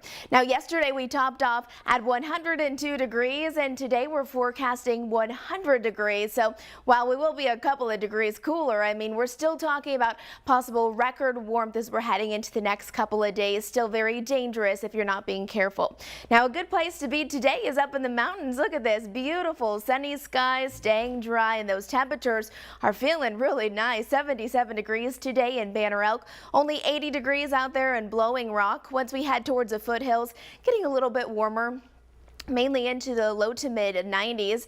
92 for Lenoir, 94 out there towards Morganton. Once we head towards Charlotte, though, there we go. We're bringing back those triple-digit temperatures. 100 degrees for Concord, Charlotte, out towards Gastonia, and even Shelby. And then we're looking at these temperatures here just to the south, upper 90s and low 100s. 100 degrees forecasted high today in Rock Hill. Now remember, today we are weather alert, not just today, but even through Thursday, especially from noon until 7 p.m. That's going to be the point of the day where we're going to see the highest temperatures and when it's going to feel very hot, up to 105 degrees or greater for multiple days in a row. And remember, it's not just our daytime highs, but even our overnight lows. We're struggling to cool down, so make sure you're really taking all those precautions and staying close to our weather team. We'll keep you up to date with the very latest. Our heat indices, though, remember, this is what it feels like on your skin. 109 today, 108 for tomorrow, and then by Thursday into the lower end of the 100s, Friday mid-90s. But we do have some relief on the way. I know many of you are looking forward to that. We're seeing some indication that the beginning of August We're not just going to see cooler temperatures, but possibly below average temperatures. In addition to that, those rain chances are also going to increase, so it's going to be a whole different kind of weather pattern. There's the next 10 days, though. 100 degrees today, still holding on to those upper 90s for our Tuesday, and then there we go on Saturday, 81 degrees. That's all we're getting to, and then those temperatures will gradually start to rise, but again, that's going to feel so nice. We do still have a 10-day outlook for our precipitation chances. We do have some chances for rain showers today, only about a small chance, 20%, and then it will start to increase as we're heading into the next few days.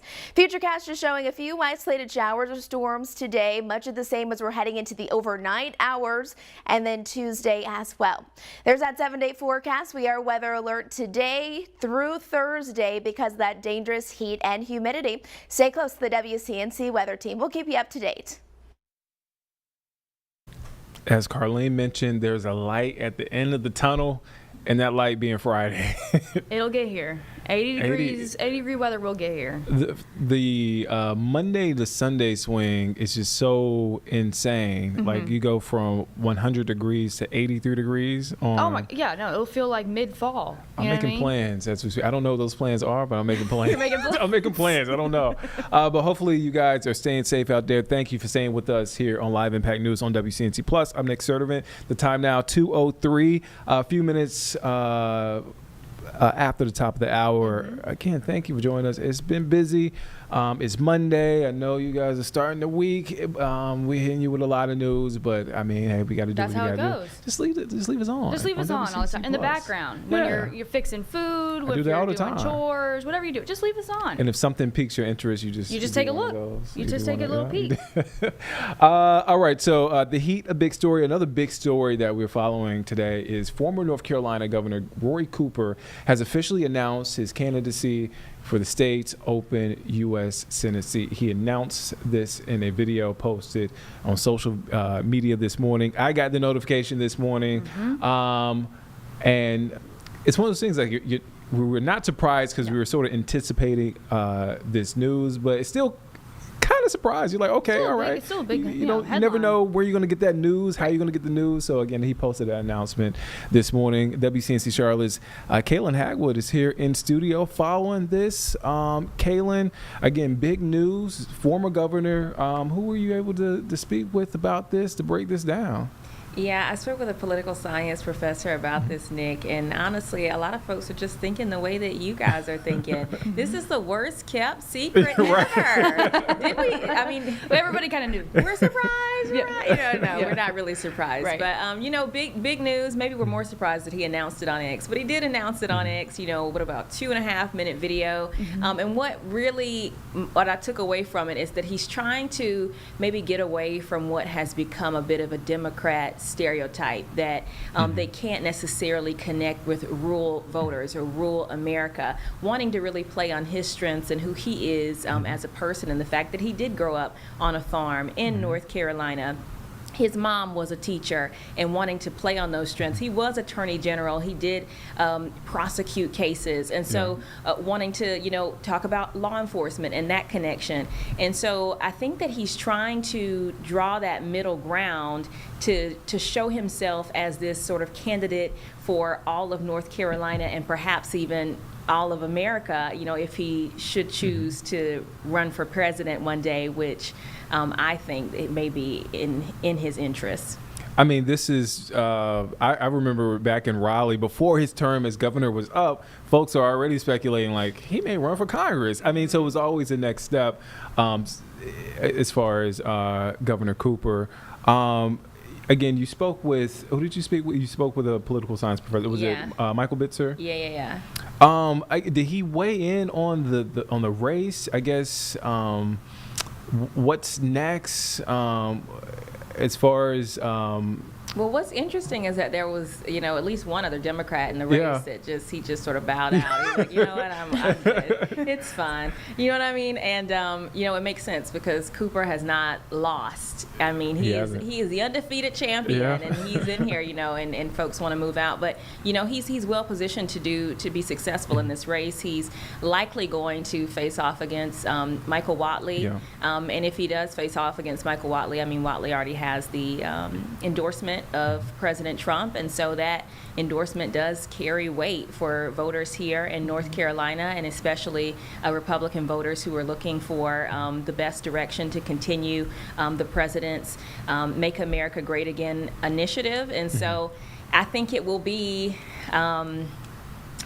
is testy the right word? I don't know. Yeah, it's definitely gonna be testy. Our Ben Thompson talked this morning. We brought him on here, and he pretty much said like you expect it to get kind of heated, kind of spicy. Like it's gonna be a kind of like bring your popcorn and watch what happens. I mean, Michael Wiley led the charge on a lot of the legislation Cooper vetoed, and Michael Wiley, working in Raleigh, he was kind of spokesperson to the Republican-controlled legislator that had them a supermajority. So it's definitely, you're right. It's definitely going to get tested. Yeah, it's going to get spicy. I think as much as Cooper having that, that the story of, as I talked about him being sort of the rural America guy and being able to, stand on that as he gives his announcement speech.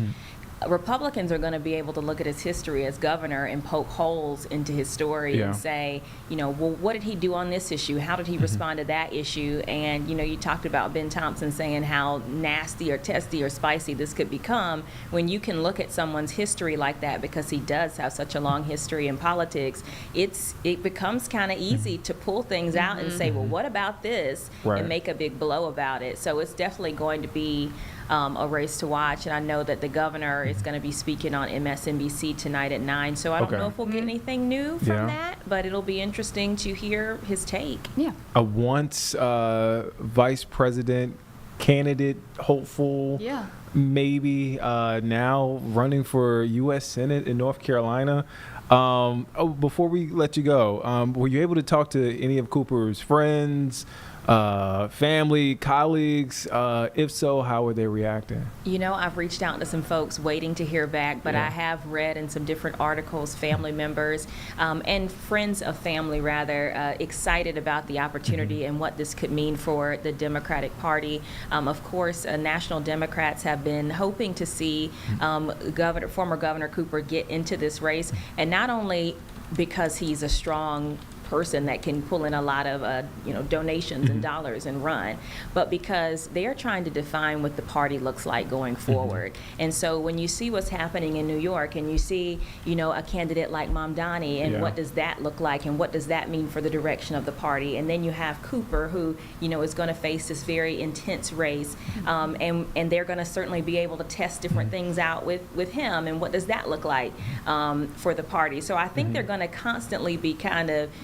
picking and choosing and testing as they work to define what the Democratic Party is going to look like going forward. And to your point, I feel like top Democrats are working to figure out, what is our messaging? What is our, what do we look like? Are we more of Cooper, or are we more Mamdani, or how can we merge that together? So, I mean, we still have a long way until 2026. And I will say, when you talk about a Mamdani, we're also talking about an age gap, right? Yeah. So will they be looking for someone with the maybe the youth and energy of, a Mamdani, or will they be looking for someone who's a little bit more seasoned politically, like a former Governor Roy Cooper? So we'll have to see how that all plays out. It's getting really, really interesting. And again, we're more than a year out from that election, but we already starting to feel the hype and everything surrounding that. Kaylin, thank you for your time. Oh, before I let you go, I asked everybody this because I always try to remember when I check teams, what time can folks check out your story this evening? I thought this was going to be this is a fun question. I was just like, is this like a trivia question? I'm like, oh my goodness. 4 and 5. Okay. Yeah, 4 and 5 on WCNC. See, that wasn't. You can see it right here. I will say, well, yeah, but I have to turn. Yeah, I have to turn. I was trying to make it natural. Yeah, Caitlin thought I was coming with a haymaker. No. It's because it's your personality. I'm like, okay, what's this going to be? Caitlin, thank you for your time. Again, an interesting race that we're following here. Cooper making that announcement today. We will continue to follow this. And actually, do we want to go to Jane? Or, sure. Well, okay. Either way, we're going to go to Jane. So Jane spoke to Roy Cooper. It was his last interview with us. Yes. I think it was like end of December-ish, It was maybe? he was December, I think? leaving office. Yes. So that's our last interview with Roy Cooper. Let's take a listen into that interview. North Carolina Governor Roy Cooper has only about a month left in office before Josh Stein is sworn in. So what does he plan on doing this last month? The governor joining us today. Thanks for taking the time, Governor. You've been in office now for 8 years, have about a month left. What are your plans for this last month? Well, we're running through the tape, Jane. We know that Western North Carolina desperately needs help. I've been to 15 counties out there, some of them multiple times. We've been up to Washington to visit with the president in the Oval Office and to Capitol Hill, visiting with members of the U.S. Senate and House of both parties. We're working the state legislature. We know that this was the deadliest, most devastating storm in the history of our state, and that it's going to take significant investment, not only to rebuild and recover, but rebuild in such a way that it can withstand future storms. I have a lot of confidence in the people of Western North Carolina, their courage and determination, and how people have all come together to help each other. I believe we can do it, but it's a monumental challenge, and I'm going to keep running through the tape and working on that and getting ready to pass off that mantle to the next governor. We're also continuing to recruit jobs to our state. We're also dealing with the legislature here during their last couple of weeks, and hopefully that we can stop a power grab that they're engaging in and instead try to get resources to Western North Carolina. But it seems to never end, but I know that it will at the end of the year. And I'm just deeply grateful and humbled for the people of North Carolina giving me this opportunity. What a way to get out of bed every day, recognizing you're going to lead the state that you love so much. And I've been deeply appreciative of that opportunity and thank the people of North Carolina for giving it to me. Governor, in 8 years, what would you say have been your biggest accomplishments? Well, being in Charlotte on December the 1st of last year, the first day that Medicaid expansion enrollment opened, and handing a brand new health care card to Penny, who was finally getting health insurance that she had needed. We now have health insurance to working North Carolinians. 590,000 of them in the past year have signed up for Medicaid expansion. We thought that it would take 2 years to get that many people, but it shows the critical need of it. So we've been able to make North Carolina healthier.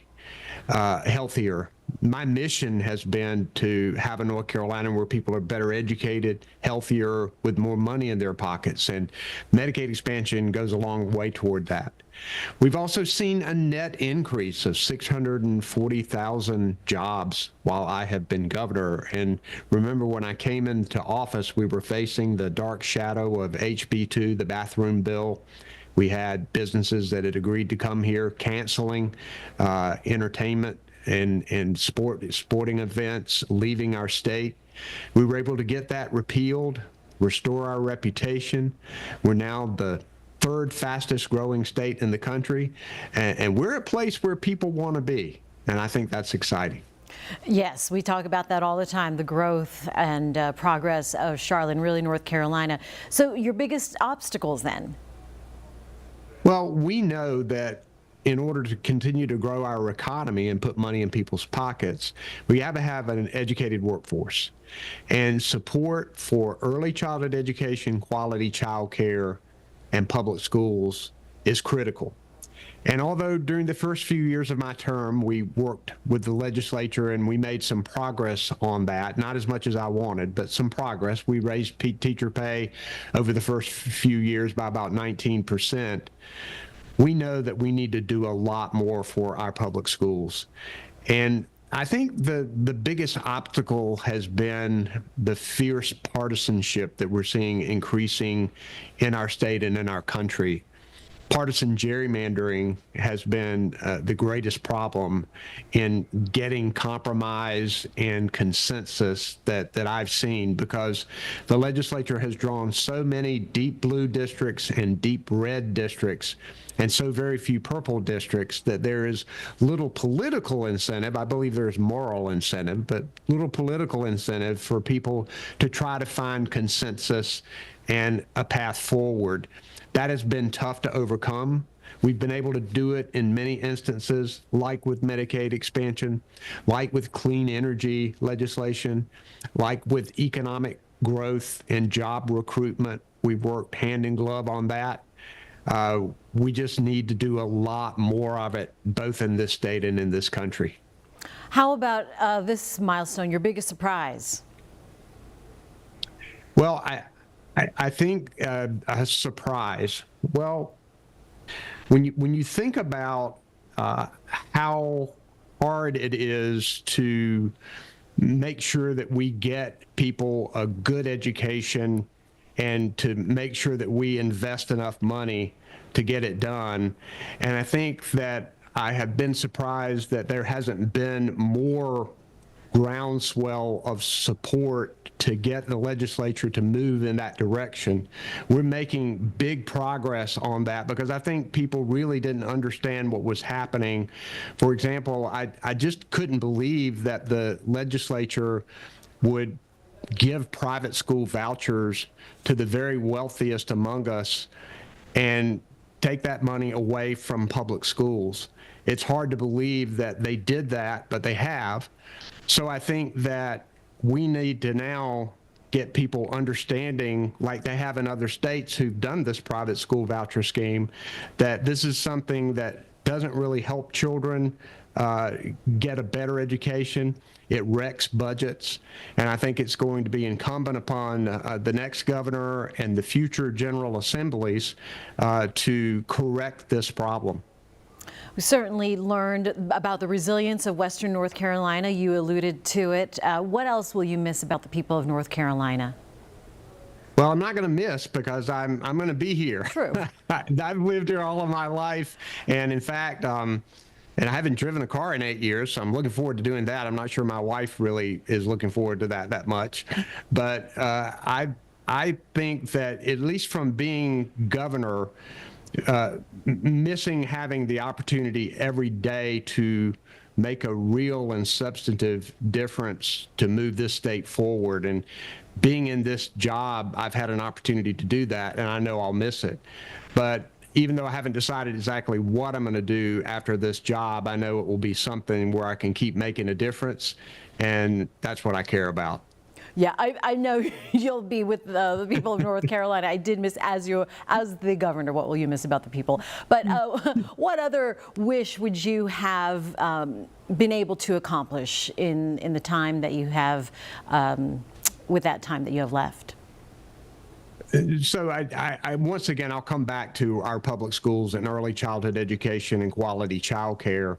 We're going to be facing a crisis here soon if we don't make the investments that we need.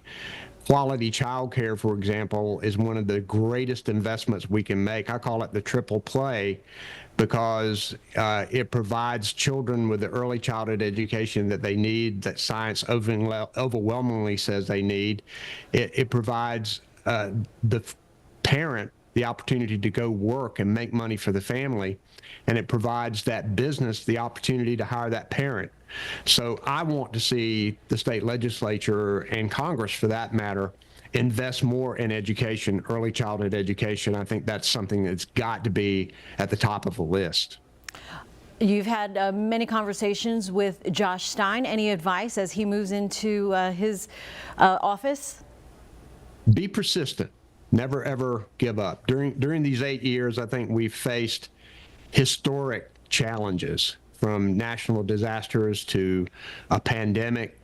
We put North Carolina in a place where we've come out better than most all of the other states post-pandemic, with a strong economy, with a lower death rate from the pandemic, and we're now in a position to really succeed. Also, just never ever give up. with Medicaid expansion, I started out day one in office being sued by state legislative leaders for trying to expand Medicaid. And then just last year, those same legislative leaders came to the governor's mansion as we signed the Medicaid expansion bill that we asked them to sign. And that's because that we didn't, and the people who knew this was important never, ever gave up. Also, being willing to try to find common ground. Stand up for your principles, stand up for your values, but there are going to be differences of opinion on how we reach goals that we know we need to reach in North Carolina. And being open to finding ways forward with people from the other party, I think that's going to be key to leadership. And I have no doubt in my mind that he can do it. He and I have known each other for more than 20 years. I hired him actually when I was Attorney General to lead my Consumer Protection Division. He's done an excellent job, not only as a state legislator, but as an Attorney General. He's going to be a great governor. He's going to continue a lot of the progress that we've made, but he's also going to blaze his own trails as well. So you talked a little bit about still staying involved. What else can you say about your next step going into 25?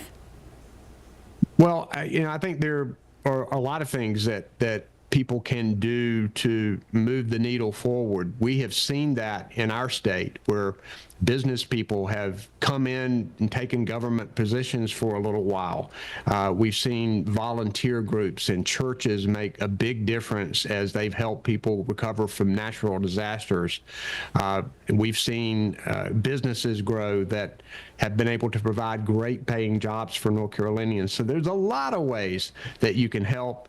I'm just going to take a month or so to decide how I can best help and continue to add to the wood pile, let's say, to make great things happen in North Carolina, because I love this state so very much and I'm not going anywhere. All right, very good. I have a feeling this is not our last conversation with you.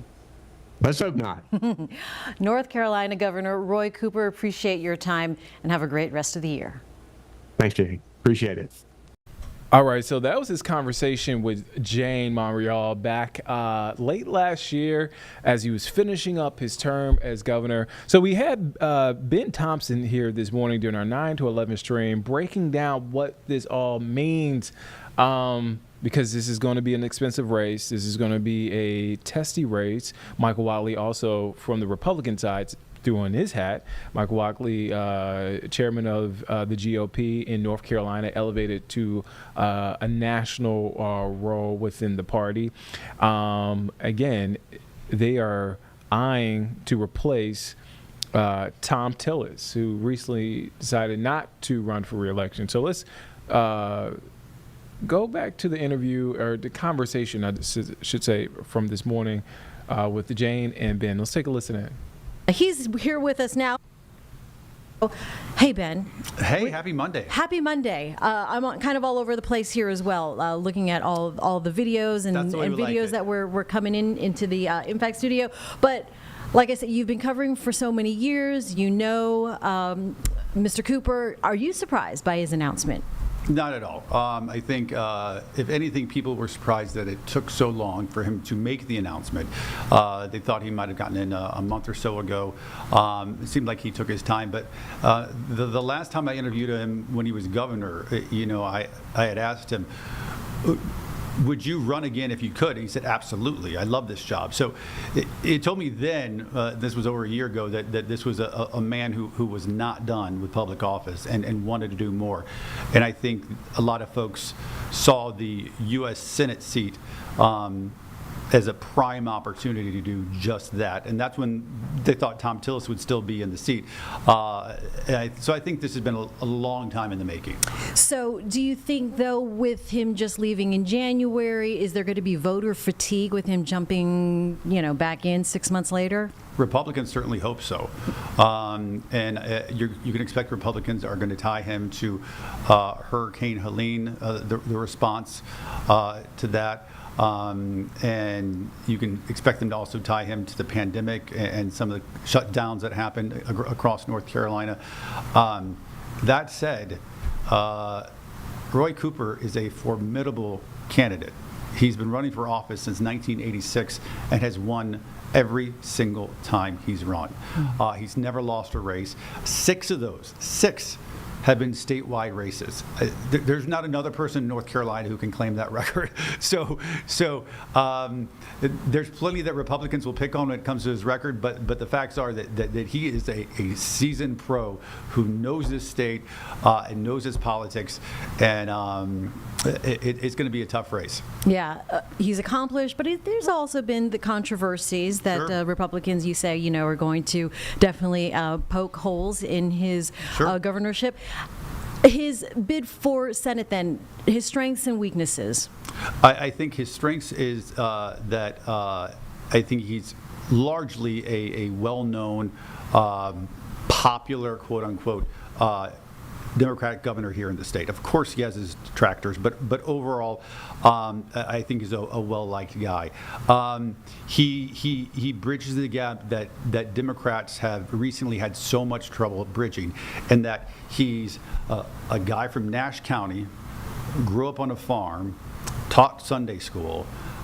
He's not this, Charlotte urban elite who went to, private schools in Harvard and worked in, skyscraper uptown, which is what Democrats have gotten a label as. Now, politically, he is very progressive, but he comes in a package wrapped differently than a lot of other Democrats out there that will appeal to a lot of independent-minded people out there, and not just people in the state of North Carolina's urban core, of Charlotte, of Asheville, of Raleigh, of Durham. Yeah, with the current political state then of North Carolina, how does this statewide appeal work to his benefit? I think he's won 6 statewide races. I mean, that is, no one else can come close to that. And it's one thing if you run for Congress and you just run for your district, or you run for a city council race, but like he has won statewide the first 4 times as Attorney General, second 2 times as governor. That is experience that nobody can come close to. And if Republicans end up nominating Michael Whatley, that's what it's looking like. He is a savvy political operator and a savvy political fundraiser, but he's spent most of his career behind the scenes. He will be new at being a candidate running for office. So he has a steep learning curve when you compare him to somebody who's run for statewide office 6 times. I mean, it's big. And Michael Whatley's a capable, smart man who's been in politics for years. UNC Charlotte grad, grew up in Watauga County. But it is different once you actually having to run as the candidate himself. Yeah, I was going to say, with Whatley in the race or expected to run here, all eyes are going to be on this Senate race for sure. And Jane, it is always like that. I said earlier that North Carolina is filled with the kindest, warmest people on the planet. But our Senate races are some of the nastiest, meanest races you ever. I mean, just think back to Cal Cunningham and Tom Tillis in 2020. Or think back probably 12 years ago, Elizabeth Dole and Kay Hagan. I mean, these are nasty, nasty races, and the national campaigns will dump money into this. Oh, sure. I would not be surprised if this is the most expensive race in the country next year. It just, Senate races here for North Carolina are not for the faint of heart. No, I was going to say we're going to watch just for the tea, all the possible, and there will be tea. And Roy Cooper, I think sort of his mystique to a lot of people is that he's this, sort of steady, stable, boring, guy, from Nash County who grew up on a farm. And Republicans are going to do their very best to make sure that they paint him in a far different way. Yeah, I've talked to both Cooper and Whatley, and they are so savvy and quick and smart. Absolutely. And they love this state, and then they're going to turn into different people when they different entirely people. And you know what? a really fantastic breakdown there in conversation with Ben Thompson and Jay Monreal this morning during our 9 to 11 stream here on WCNC Plus, as they're breaking down the U.S. Senate race in North Carolina. Roy Cooper, former Governor Roy Cooper, putting his name in the hat to run. Michael Whatley running on the Republican side, putting his name in the hat recently. You can catch that full conversation on our YouTube page right now. Search WCNC Charlotte, and you should find it there. So again, interesting conversation as this race continues to heat up, and we're more than a year away from the actual race, November 2026. So it's a midterm election, a lot of eyes on that race. All right, so we'll shift gears now to a very tragic story from over the weekend. 6 people killed, 1 hurt in a crash on I-485 in West Charlotte. Medics said 6 people died at the scene. Another person was taken to the hospital. WCNC Charlotte's Jesse Pierre is covering the story for us, following up on this, again, tragic story. Jesse, have you got a chance to speak with family members? If so, how are they dealing with this? Yes, I have. Well, and like you mentioned, like, I don't think there's any words, that you can't use when you're talking about this story, right? This is a tragedy. I spoke to a man. He is a grandfather, great grandfather. He lost a lot of people in this incident. I spoke to the father of one of the victims as well, Cameron, who's 8 years old. So like you mentioned, this happened on the 485 on Saturday morning, and the family tells me that they were on their way to Carowinds when this incident happened, and they probably left maybe like 30 minutes ago when the crash happened. In one car, you had a 16-year-old. And in the other car, you had all of the other victims in there. 1, 2, 3, 4, 5. 6 people were in the second car. When the 16-year-old was switching lane, they collided together and then hit a tractor trailer that was parked on the side. The 16-year-old driver in the one car and the single who was alone in his car, he passed away. He was identified as Logan Paul Sawyer. So unfortunately, he passed away. In the other car, you had a 27-year-old driver, Samuel Holmes. You had 23-year-old Taylor Willis. And what I'm told is the 2 of them were a couple. And then you had Brilliant Holmes, a 1-year-old, Addison Holmes, a 3-year-old, and then Cameron Wood, which was 8-year-old. And the grandfather who I spoke to, he said Cameron was his grandson, and Taylor and Kate, the 23-year-old, and Kate is the 16-year-old who survived. I'm sorry, there's so many people involved in this incident, but a lot of family members all in one car died in this crash, and they're struggling. They're having a hard time. Again, this was supposed to be a fun family trip, going to Carowinds to have fun, and then you have this tragic incident where they're now looking at planning funerals and memorial services for family members as young as 1-year-old, who didn't even get out to start to have a life, but they just kind of shared some memories. Cameron loved cars and motorcycles and so forth, and the 2 babies calling him Papa and so forth, and all of the family were surrounded all together. A lot of them in the living room, just kind of sharing stories and leaning on each other, leaning on God and faith and so forth as they continue to grieve this. But it's a tough one for them, I can only imagine, Jesse. Still, the investigation is ongoing. Before I get you out of here, still no charges expected to be filed. Did we get any update on that? Does that still remain the same?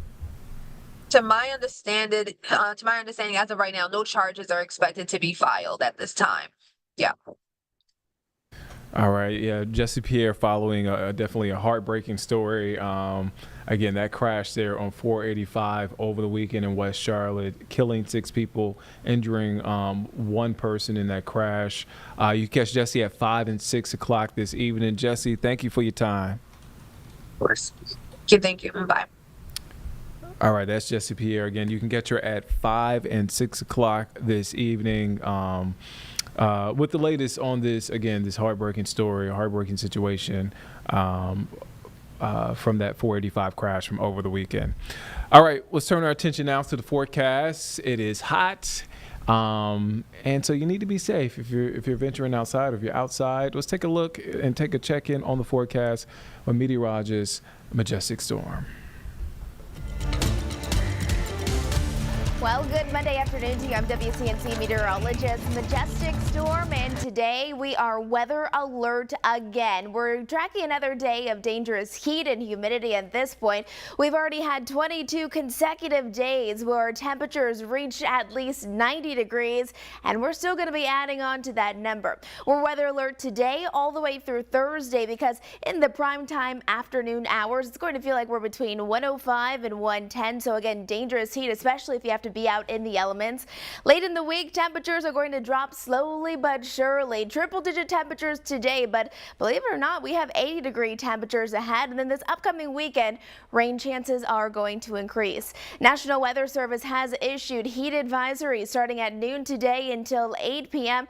throughout the majority of our viewing area. So again, that means it's going to be very hot. If you work outside, make sure you are really taking breaks from the heat. You're even just sitting out in the shade. That makes a difference, and drinking plenty of water. Now, the difference between a heat advisory and extreme heat warning is this. With a heat advisory, it's going to feel like we're between 105 to 109, but with an extreme heat warning, that takes it to the next level, 110 or greater.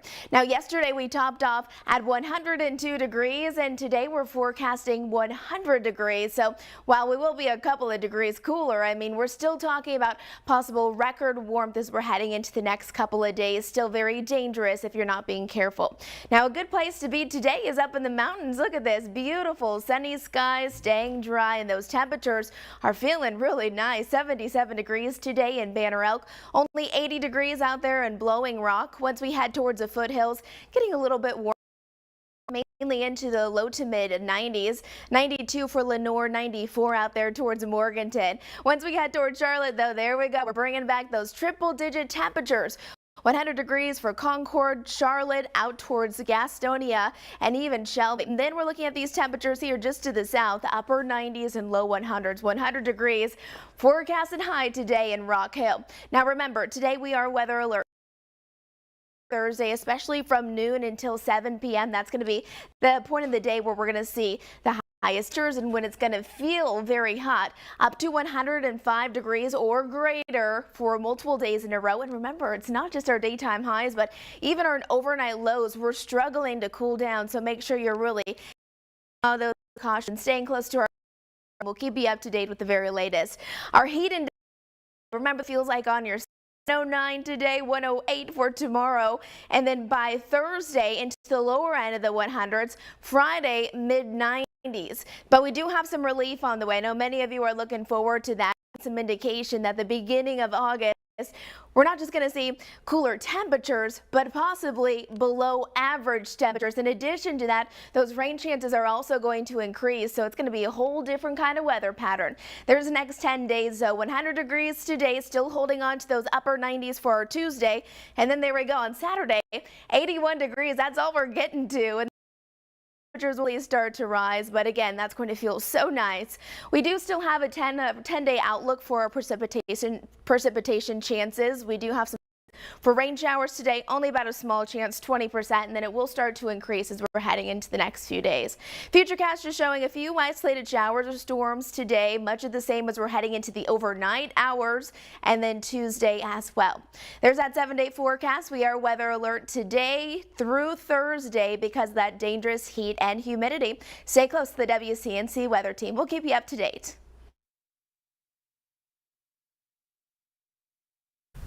All right, and that is meteorologist Majestic Storm giving us a look at the forecast. Yes, it is going to be hot, and a lot of you guys are going to be cranking the AC. I know I tried to not crank it as much. I was taking the tips that we learned from Duke Energy about closing the blinds, setting it to the highest comfortable temperature. So it made it comfortable inside. Yes. I wasn't in bad shape. So you weren't sweating inside. I was not, absolutely not. It made it cooler, so yes. it put less stress on my AC. But you know, a lot of folks, I mean, sometimes things happen. My parents went through this where their AC went out, they had to get it fixed. They had to do some maintenance on it. So So yeah, it's a busy time for AC companies. Yep. Like I throw them out there, Morris Jenkins, and our Miles Harris actually had a chance to follow and shadow a AC tech for Morris Jenkins as he was out there called on site. He actually went right before this heat wave started. So let's take a listen into that interview. You get to see a little bit behind the scenes of what they do when they're in the field and they're working on some of these units. Let's take a listen in. How long have you been doing this for, man? So I've been doing it for now about 2 years. Started with Morris Jenkins, probably going to end with Morris Jenkins. What do you like most about the job, though, man? Honestly, I like that they don't really helm me too hard. Yeah. They try to make it easy for me, so I try to do the same for the customers. Okay.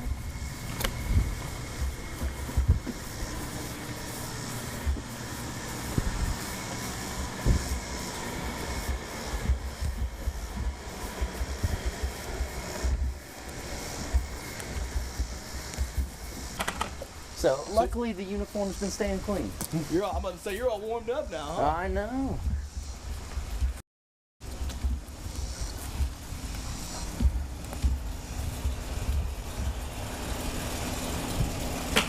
So essentially, the whole reason we're out here, just preventative maintenance, make sure everything's good to go, make sure everything's working properly, just so that way we can make sure with a level of confidence that this thing is going to do exactly what it needs to.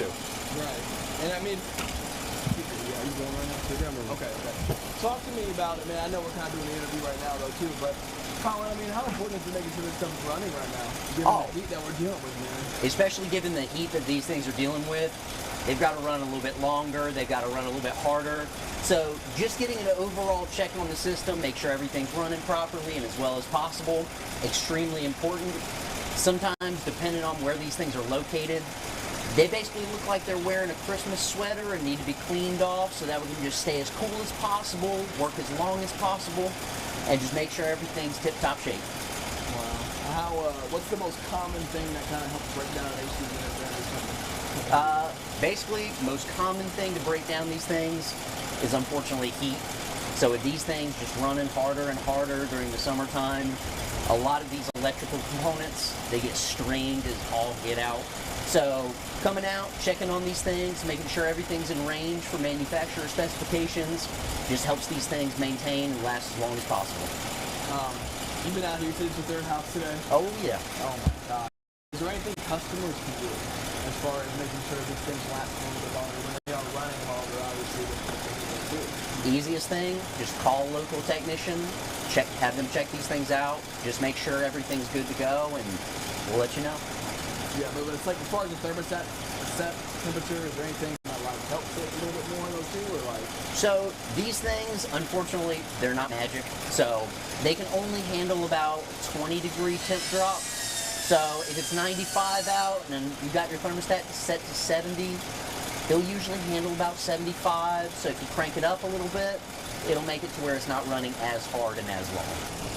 What are those, if you don't mind me asking? So what these are refrigerant probes, basically testing how the refrigerant charge looks, tells me if there's anything leaking, anything like blocked up in the refrigerant, or anything off. Okay. Some of the hidden tools and gems you guys carry, huh? That's Exactly. We got to keep an arsenal on us at all times. So on days like today, I respond to anywhere between about 4 to 6. Okay. It just depends on who need us and how difficult the days are. Right. Okay. That's obviously more than what you guys did, like, say, in spring. Oh, absolutely. Absolutely. So days like this, we try to handle as many people as possible so that we can just everybody taken care of. Okay? We're here to help. We actually open these things up, clean them entirely from the coils, any debris inside of them. So if this thing's chock full of leaves, we'll come out, take it all out. We won't dump it in your yard, okay? We'll put it somewhere where it needs to be, all right? How much time does it usually take you, though, to kind of fix these or do a maintenance check on those? So maintenances, they generally take about 45 minutes to an hour and a half. It just depends on what kind of system you have overall and just like the layout of the house. I got you. Things can get absolutely stacked up. So if there's too much debris in it and everything, it'll affect airflow. These things won't run as efficiently, won't cool as efficiently, and stresses it even more, right? Oh yeah, and gets uncomfortable on top of that. So we always make sure to empty these things out. Try not to leave a mess behind when we come out. It's like the old Boy Scout motto, try to leave stuff a little better than you found it, right? It's hot outside. As far as you guys and your AC unit, I know no right or wrong answer, but how did you guys you guys have already seemed like you got a situation already figured out for addressing the heat? A couple years ago, it just started going on the fritz in July. So we had a leak and it was freezing over. So one of our downstairs unit went up. Upstairs unit was still cooling, but we figured we'd get it all replaced because it just seems to be getting hotter and hotter. Seriously though too. And I mean, I know it's a newer system, but I mean, have you guys been a little bit more cautious on how you guys plan on trying to make sure that it doesn't have any issues, goes out, anything like that? Yeah, we try to get it maintenanced every year and make sure it's all up and running, and then keeping it cool at night so it's not working as hard during the day. Yeah, and just as a household Charlotte teen, I should say, talk to me about how important it is to make sure that this AC is running when we're dealing with the heat that we're getting ready to kind of face today. And Yeah. Well, the wife is also pregnant, so she wants it nice and cool in there. So yeah, I got to make sure it stays cool so she stays comfortable. Yeah, and was there a right answer, but no right or wrong answer, but what do you have the thermostat set at, or what's an idea? Yeah, we keep it right at 70. Keep it nice and cool in there for her, so yeah. Yeah. But obviously very important to keep that in, especially with her, given the circumstances and the heat that we're kind of facing. Right, yeah. I also changed out some windows too, which is helping to keep the AC. The old wooden windows don't insulate nearly as well as the newer windows. All right, so that is just a sneak peek behind the scenes of what these AC tech guys are out there doing. They're doing some really great work, hard work out there. So yeah, I mean, it happens. Again, I told you my parents went through a similar thing they had to go through some maintenance with their AC unit, eventually get it replaced. It happens with older homes. And you got to do what you got to do. You just want to make sure that you're safe, especially in a stretch where it's so hot that in a heat wave that we haven't seen in decades. I believe, if I'm remembering correctly, nearly 40 years we haven't seen a heat wave like this. So, right. You got to do what you got to do. And those guys, again, are out there working hard in the heat. Make sure folks are nice and comfortable in their home. Again, we shared some tips from Duke Energy about what you can do to conserve the energy. I live in an apartment, so I don't have to get my AC unit replaced. Right. But I gotta be conscious of my AC or my energy bill. Right. Because man, it sneaks up on you. These summer energy bills, man. They don't play. I feel you at home because, you don't realize how much energy that you're using. Right. You don't realize it. Especially if you think about those people that like work from home. Yeah. Like, like my boyfriend sometimes works from home during the week and works on weekends. And so the energy bill, of course, is going to be a bit bigger. And like, what am I going to do? Tell him to sit in the heat? No, like I can't do that. Go outside. Go out. Yeah. So I feel for it. Yeah. And it's so if you don't work from home, some of the tips that I'm using now, I got to practice what I preach. If I'm out here reporting it, I got to at least practice what I preach. Making sure shutting those blinds. Yep. Raising it up. I raise it to 75 when I'm away because as Brad mentioned to me several times, he said, look, man, it's so hot outside. When you come back home, it's still going to be cool. It's still going to feel so much better. It's still going to be cool. Yeah. Unplug some things. So maybe it helps next billing cycle. Right. This billing cycle it's going to be a little steep. Was it? Yeah, it wasn't too friendly. I was the person setting it at 68 and leaving it on all day, just not even thinking about it. But yeah, you just want to do that so you can take the strain off the power grid and help other folks out. And help those crews out there in the field, especially with Duke Energy crews. All right, so we are approaching the top of the hour. Thank you guys for hanging in there with us on this Monday afternoon. Chugging along on this Monday, a lot happening. We had a full breakdown of Governor Cooper and his run for Senate, U.S. Senate in North Carolina. Made the announcement this morning. We had a breakdown from Ben. We have a breakdown from Kaylin, who was following that story. We also have been tracking, keeping an eye on President Trump's visit in Scotland. He is there negotiating trade deals, getting those worked on, and also addressing things like the crisis in Gaza and so forth there in Scotland. And, of course, again, the big story of the day here, it's hot. It's really, really hot. The light at the end of the tunnel coming on Friday. We are weather alert through Thursday. We just extended it to Thursday because it's also going to be really, really, really, really hot. So those are some of the 3 of the top stories that we're following for you today. All right. Okay. So again, we're approaching the top of the hour. Carlene, where do we want to go? Where do we want to Let's go? talk about Billy. Okay. So we talked about football season. So football season is right here. Again, I talked about my story. Don't laugh at me at home. I've been watching virtual interviews and virtual setups with NFL Network analyzing training camp because I'm just so thirsty for football. I told you, Greg's already looking at fantasy stuff. He's already getting ready. And I'm like, it's July. I stopped playing fantasy football 2012. It was after Cam Newton's rookie year. It's been a while for you. So you know why I did that? Why? Because Your heart couldn't take it. Heart couldn't take it, and I kept picking Panthers players. I was picking like Cam Newton, which is not a bad pick in 2012. Like Cam Newton, D'Angelo Williams, Steve Smith. Like I can't pick Greg Olsen. I'm like I can't pick the entire Panthers roster because if they have a bad game, then I'm not going to win. So I just gave up on fantasy football. I retired. I officially retired. But enough about me in fantasy football. Let's talk about the real thing. Chapel Bill Belichick. He is in Chapel Hill. He is gearing up for the first game. That first game is going to be here in Charlotte. Right. It's going to be a biggie. I'm looking around. I don't think anybody's.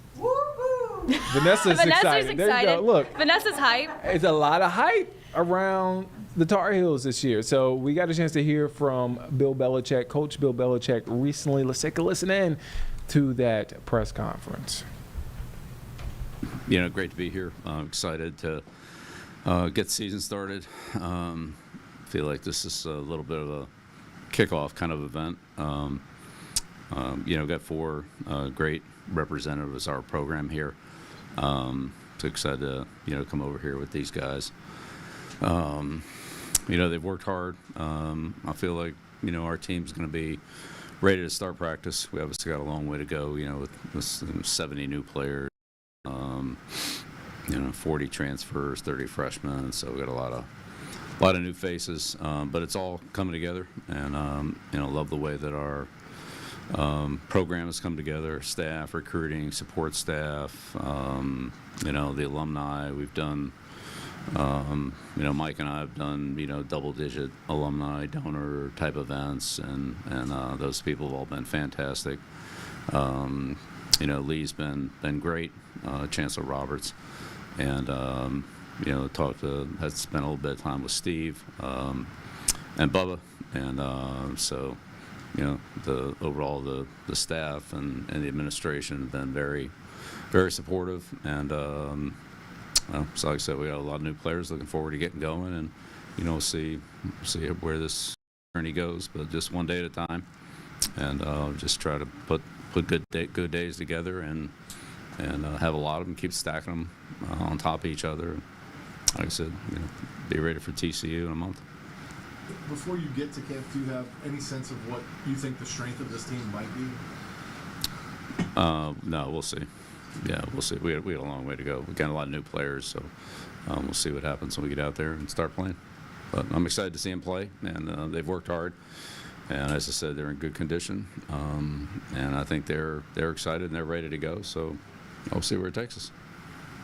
But what are you enjoying most about this now, working with much younger guys? It's just all the people that have been involved in the program. As I said, the donor events have been, several hundred there, alumni and friends and people in administration. It's really fun to be part of a school. I grew up in Annapolis at the Naval Academy, and there's only one team. There's Navy. It didn't matter if it was Navy baseball, Navy lacrosse, Navy football, Navy swimming, Navy this, Navy that.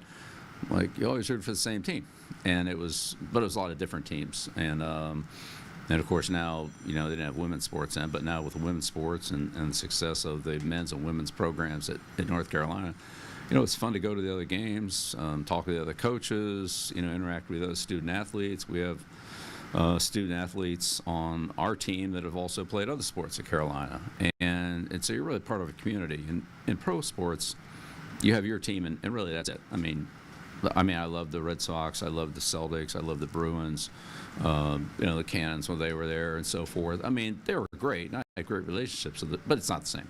It's just not the same, and so it's been a lot of fun. And like you said, the kids are younger, they're very driven, and they've made a lot of improvement. And I'd say the improvement from the 18 to 22 range is a lot different than the rate or the amount of improvement from, call it 21, 22 to 25, 26. Not that those kids don't improve too, they improved a lot.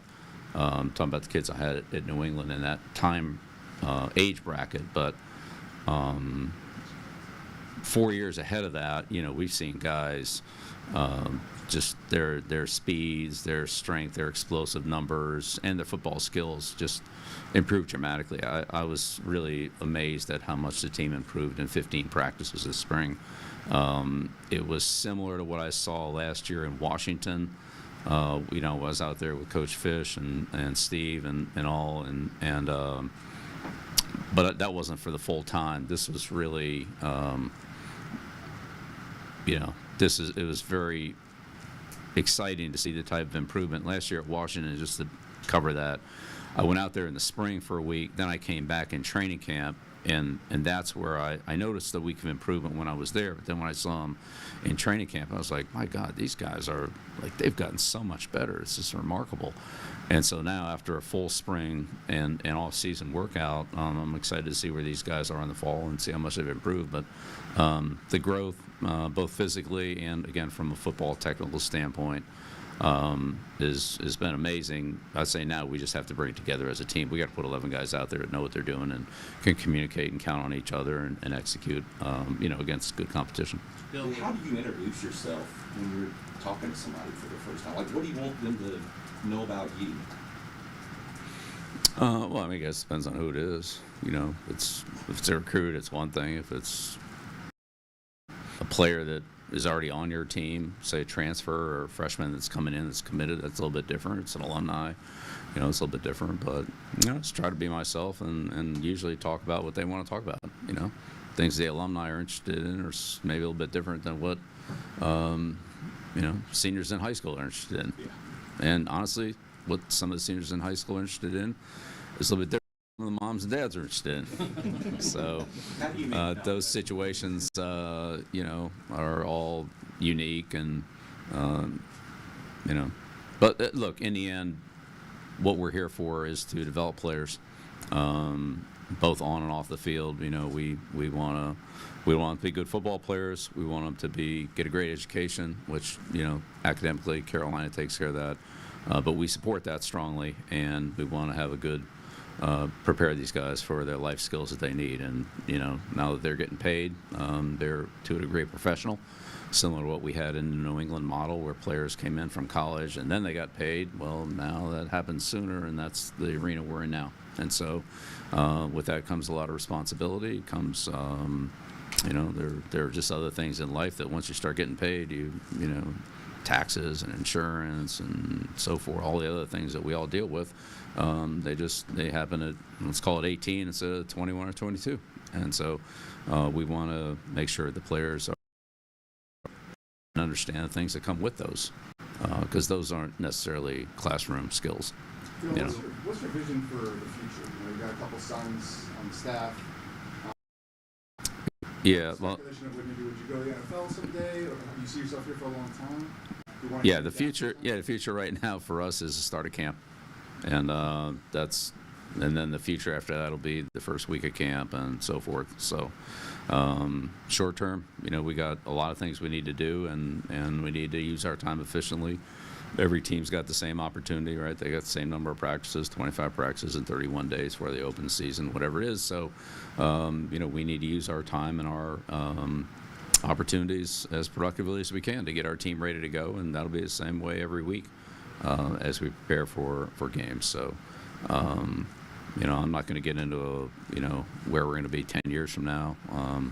I don't know where we're going to be 10 days from now, but we're going to take each one of these days and try to make it as productive as possible and see where we are at the end of the day, what we need to go back and spend more time on, what we feel good about we can move ahead on, and what adjustments we need to make based on, player availability or weather or whatever things affect your day-to-day routine.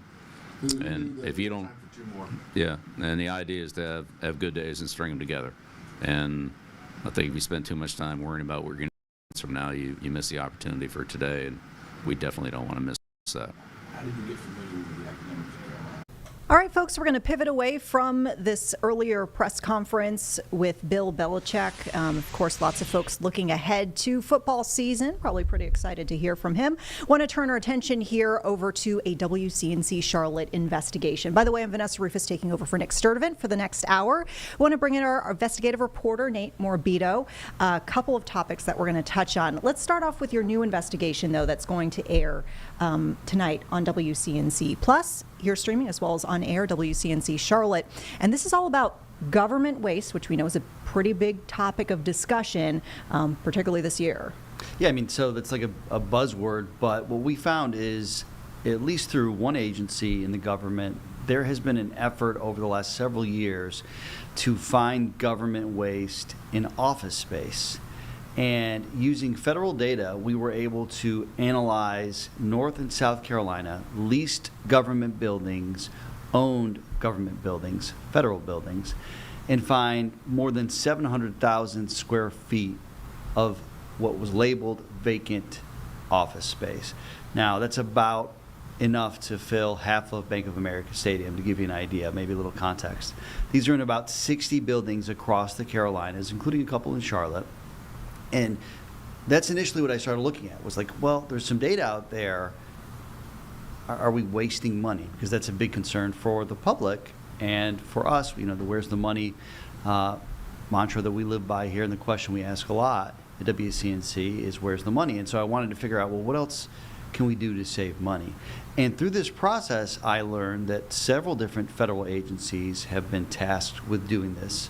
If you remember, I believe it was March or April, DOJ kind of talked about a couple of leases getting canceled here in Charlotte, right? You reported on that. Yes, we did. And one was for the Environmental Protection Agency. The other was the U.S. Geological Survey, I think is what it's called. Yep. Not an agency we talk a lot about, but they were trying to save money by canceling some leases. And what we found is there are some really old buildings out there. And if you think about the older buildings, they have these grand lobbies and these high ceilings. And at that time, people needed buildings. Well, then COVID came into clear view for our country, and people started working remotely. And we found that there was a bipartisan agency created after 2016 that basically looks at public buildings and tries to find ways to shed the ones that are underutilized. And through that, we talked to Paul Walden. He is the executive director of the Public Buildings Reform Board. And Jeb, I hope you can cue that up for me in just a second, because I want you to hear what he said, because they were looking at data post-COVID, in Washington, D.C. to get an idea, well, are there savings there? Here's what he told me.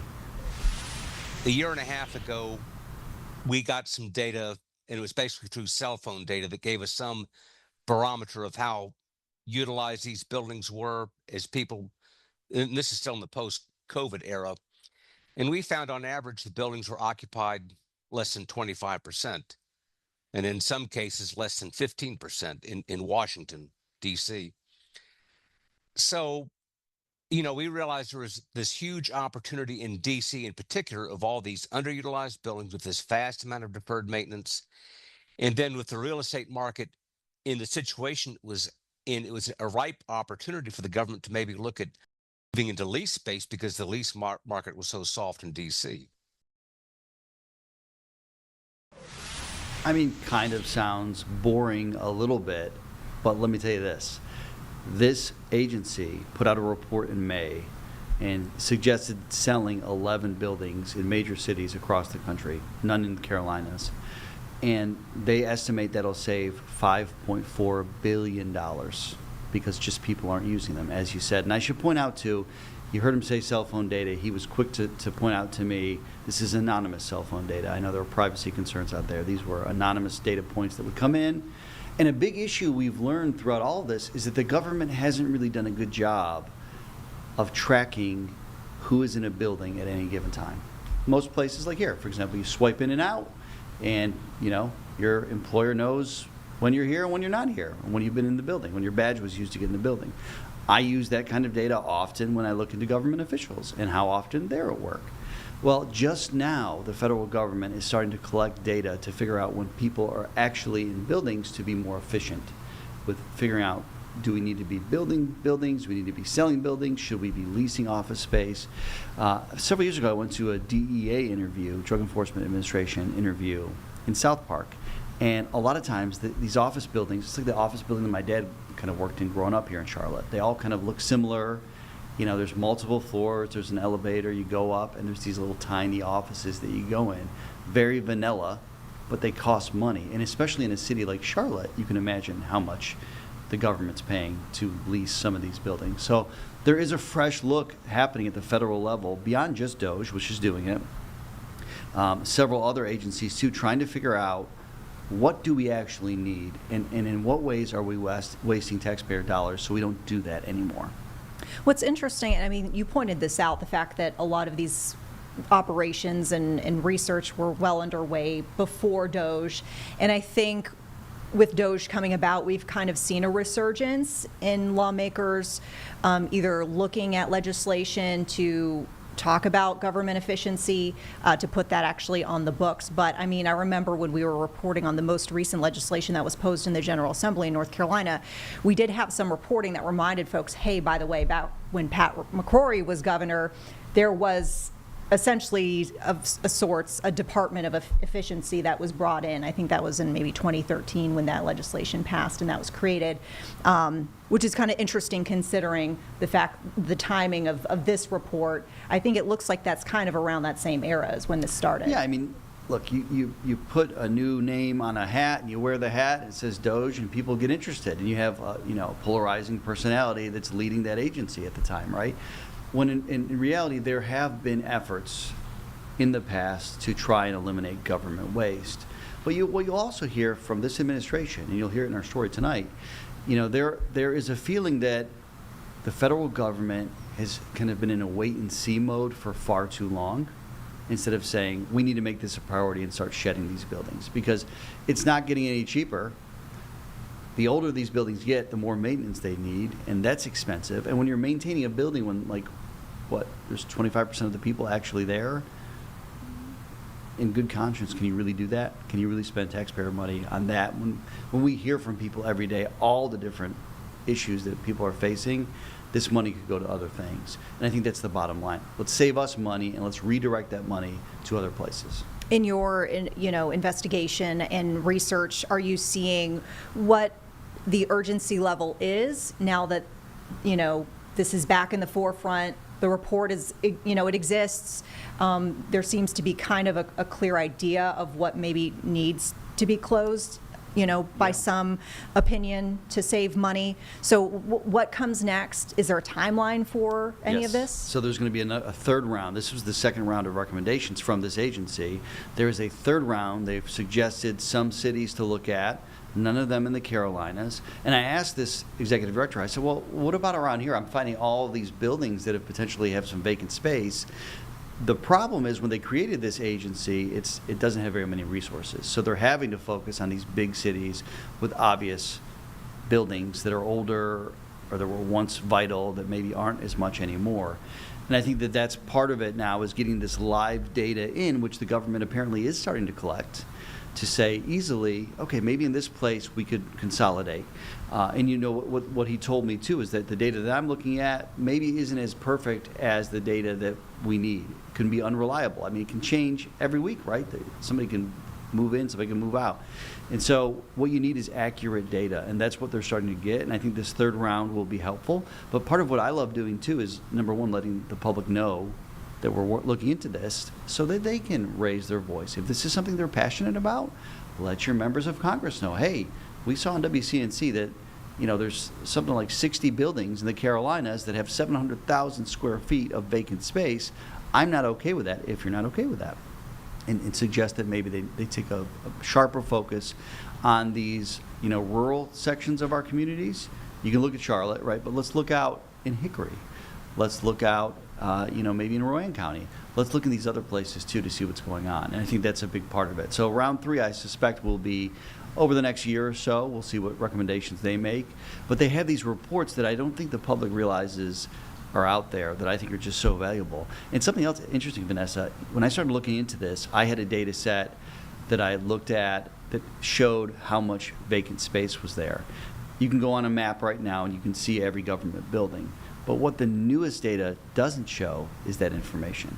For whatever reason now, the available data that's updated doesn't show how much vacant space there is. And I've asked, well, why is that? Have not gotten an answer. This is over several weeks, too, because the public should have that information available. And they should ask their members of Congress, hey, in my district, how many buildings are being underused, and what are you doing about it? Yeah. I do have one question, because you mentioned, the fact, and I think folks would agree that, DOJ and leadership of DOJ has been a, polarizing kind of topic, an entity, polarizing entity. You've got folks who absolutely cheer, the movement that's been made, and you have folks who denounce it. And I think some of the contention, based on the reporting that we're seeing out there and just hearing from folks is, for those who are against, some of the sweeping cuts, the fact that there were a lot of jobs that have been swept up in the, DOJ operations. And I guess I'm kind of curious, with what you're looking into in the reports, are they strictly looking at buildings and properties, or do you think that there are going to be job recommendations in these reports? No, I think this is strictly buildings, but here's the real challenge when you're looking at this situation. It's constantly changing. You had people at an agency, those people lose their jobs, and then it kind of shifts the look at that particular building now. We have fewer people in that building. That's all part and parcel of what's going on here. It's all part of the equation, but these federal buildings, they're just looking at space. Where is there space that we're paying for that isn't getting used? That's as simply as I can put it. Mm-hmm. If you are paying for something, you should be using it. Right? That's how it works in my house, at least. Yeah. Well, I think about, too, not just paying to use it, as you mentioned, the upkeep, the fact that I know, for many buildings and operations, electricity, running air conditioning, all that stuff is usually one of the biggest expenses, especially Right. you think about nowadays with, I talk about the season, right now, how much we're probably running AC. So yeah, interesting stuff. When can folks see a report? This is going to air tonight at 6:15. We're putting the finishing touches on it now. Excited to show it to you. And you can go online right now, WCNC.com, and see our digital version. Yeah. Before we let you go, Nate, I feel like we need to address the update to your Daisy Bean rescue story, because this is absolutely adorable. I don't know if folks caught this. We know that some folks out there probably follow Daisy Bean Rescue on social media, but if you missed it, y'all are being honored. And I say y'all, Nate and your photographer, Nate, Ken Shermer, are being honored with these pups. And this is because of the investigation that y'all did. And I'm sorry, Facebook just locked us out, but we briefly had a picture of the pups. The investigation that you did that got them $8,000. Yeah, this is amazing, because every time we kind of, a day passed for this investigation, we got better and better news. First, we got a quick response from PayPal that had kind of delayed getting $8,600 in donations to this rescue, this Charlotte-based nonprofit. Then the money arrived in the bank account, and just overjoyed the rescue was, because they can use this money now to help animals. And that's what happened today. I just could not get over the gesture that they did. First of all, they told us they were trying to get these dogs saved. Mm-hmm. They were in a shelter set to be euthanized today. And because of the money you got, they were able to pull them, right? They rescued them today. So these dogs, awesome. Their lives were saved, and they decided to name the dogs after Ken and I, which is just so sweet. And, I just think it's amazing to show the impact that you can have when people will reach out to you and say, hey, this is going on in our community.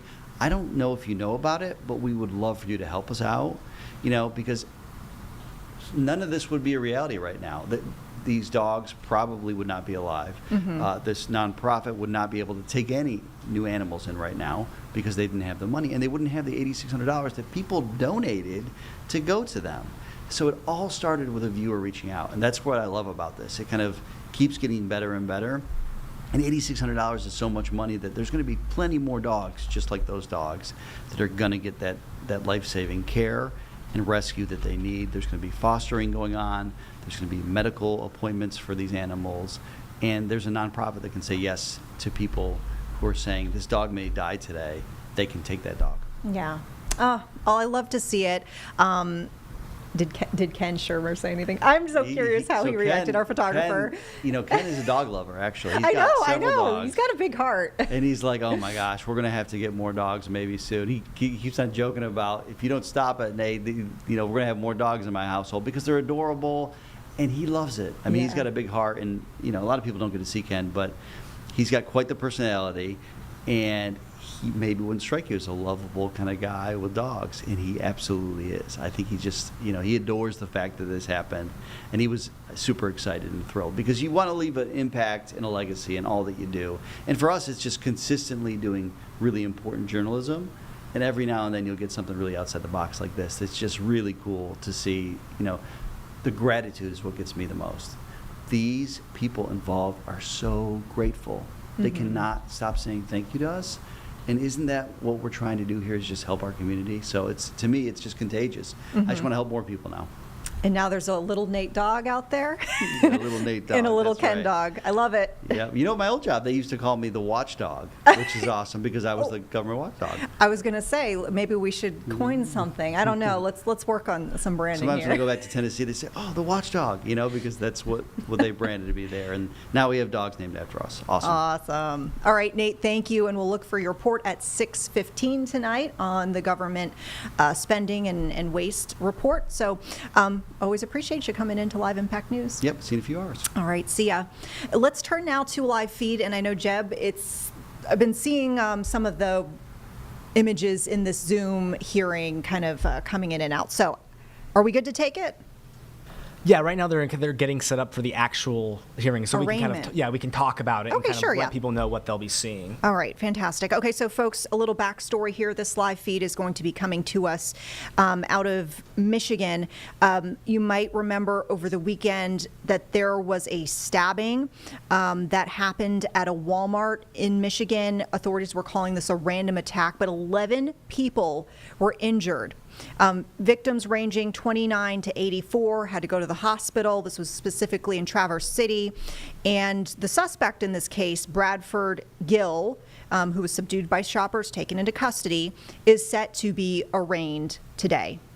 Really any moment here. So we're actually seeing this hearing happening, it looks like largely via Zoom, where you've got the courtroom feed there. It looks like maybe there's a jail room where he could appear, I believe, maybe in the top left corner. And I don't know if those are attorneys in the bottom right and bottom left, but we'll hear once things get underway and kind of get an idea based on context and discussions who everyone is involved with the situation. But this gentleman, we can tell you as far as some background on him, Bradford Gill. He does have a prior record of assault incidents and also controlled substance violations. That's according to the sheriff there in Grand Traverse County. That update came just over the weekend, Sunday specifically. There are some court documents that show other criminal history, including public intoxication, misdemeanor assault and battery, aggravated assault, drug possession, assault with a dangerous weapon. There was a charge of malicious destruction of tombs and memorials. However, that one, we should note, was dismissed. It was found that he was incompetent to stand trial on those charges. That's according to court records. Still unsure what the motive in the stabbings is. Officials say that they are looking here for a terrorism charge, however, and that would be in addition to 11 counts of assault with intent to murder for, as we mentioned, the 11 victims in this case. So with that, we'll just let you know that feed's underway. I'm assuming, Jeb, there's probably no audio since it looks like one of the boxes here is still empty. I think maybe Gill might be in that top left box. Once again, we don't see him. Usually what happens in arraignment, though, is you'll have the person, the suspect in the case, appear before a judge. And, when we report on crimes here at WCNC Charlotte, you might be familiar with this verbiage where we say, XYZ person faced a judge for the very first time. We're usually talking about an arraignment, and depending on the jurisdiction, once again, I can't speak to every single jurisdiction everywhere across the nation because I'm not familiar with, every little nuance. But usually in an arraignment, you have the suspect enter their plea. In some cases, they might say, I plead guilty or not guilty to this.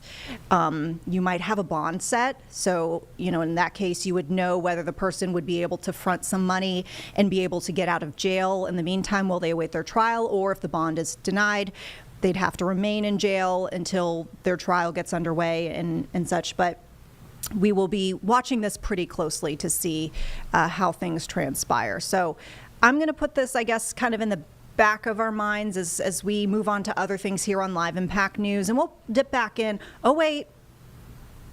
I was about to pivot. We actually see someone coming in. He's in handcuffs.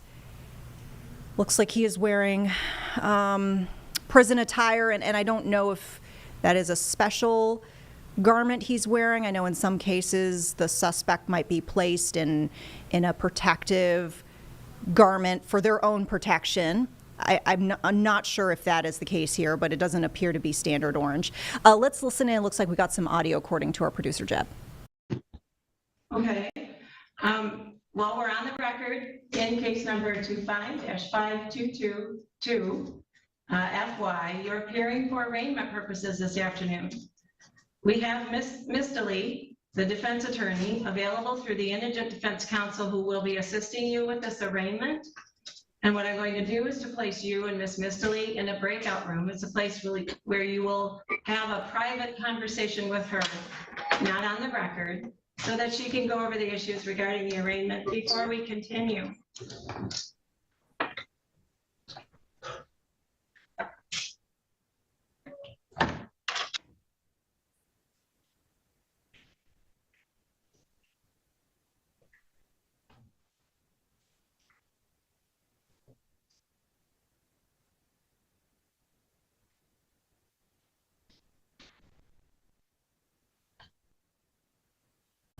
Okay, as we wait for more information to come out of this arraignment, once again in Traverse City for a stabbing suspect from a weekend incident at the Walmart, we want to turn to a feed where we're actually seeing some audio and some activity happening.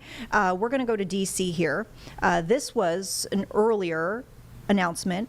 We have former Washington Commanders player Darrell Green, Mayor Muriel Bowser, and then the chair of America 250, Rosie Rios. They're speaking at this event, which is launching what's called Our American Story. So this is an oral and visual history project ahead of the 250th anniversary of the United States, as we've kind of mentioned as we talk about this topic here. That will be in 2026. That celebration held on the National Mall. Let's go ahead and listen. We've got this announcement from before. Hello, everyone, and thank you so much for joining us today. It's such a pleasure to welcome you all to the official launch of Our American Story. My name is Rosie Rios, Chair of America 250, and I'm honored today to be joined by Darrell Green and Mayor Muriel Bowser.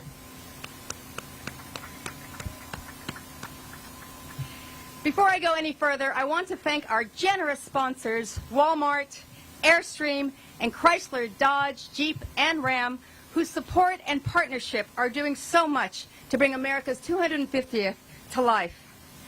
As of today, we are just under 1 year away from July 4th, 2026, our nation's semi-quincentennial. And I'm confident that this is going to be the largest and most inspiring celebration in our country's and perhaps the world's history. America 250 is not just about a big fireworks show on July 4th. And it is not just about D.C. and Philadelphia. We're going from Guam to Alaska, Fairbanks to Philadelphia, and everywhere in between.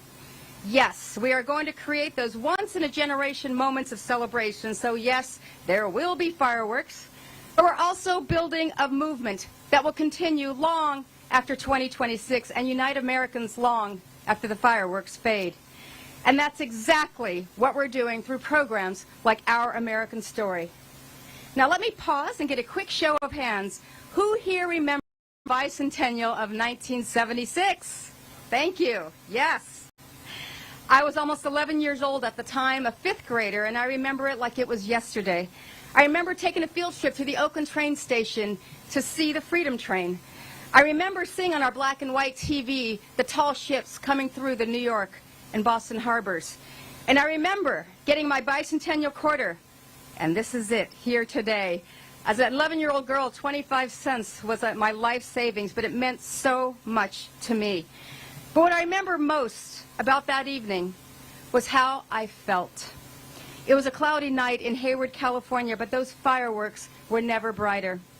I remember thinking to myself that if my mother could leave everything behind in Mexico, if she could come to this great nation and raise me and my 8 siblings on her own and send all 9 of us off to college, then anything was possible. On July 4th, 1976, I felt like I was the American dream. And I believe that my story mattered, that my family's journey, our traditions, our challenges, our dreams were all part of the largest story of America.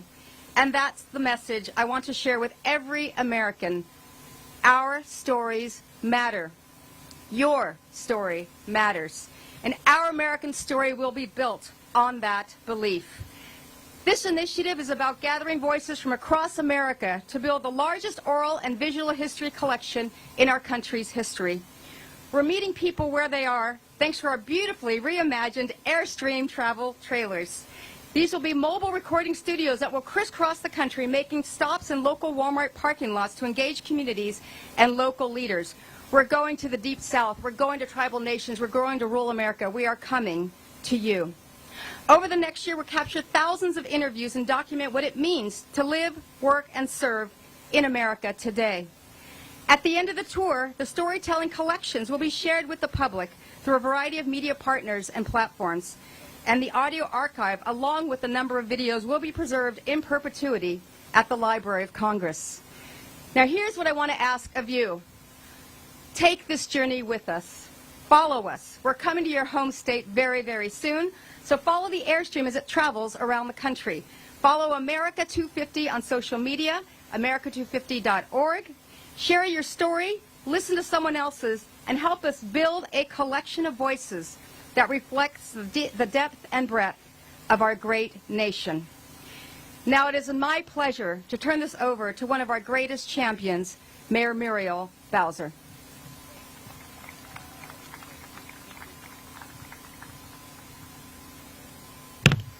Well, good morning, everyone. And I am just so delighted to join our former treasurer, Rosie Rios, and a great American to help kick off America 250. I'm also delighted to be joined by a Hall of Famer, Darryl Green of the Washington Commanders, an honorary Washingtonian because Darryl had the good sense to marry a Washingtonian. And that's why we gave him the key to the city.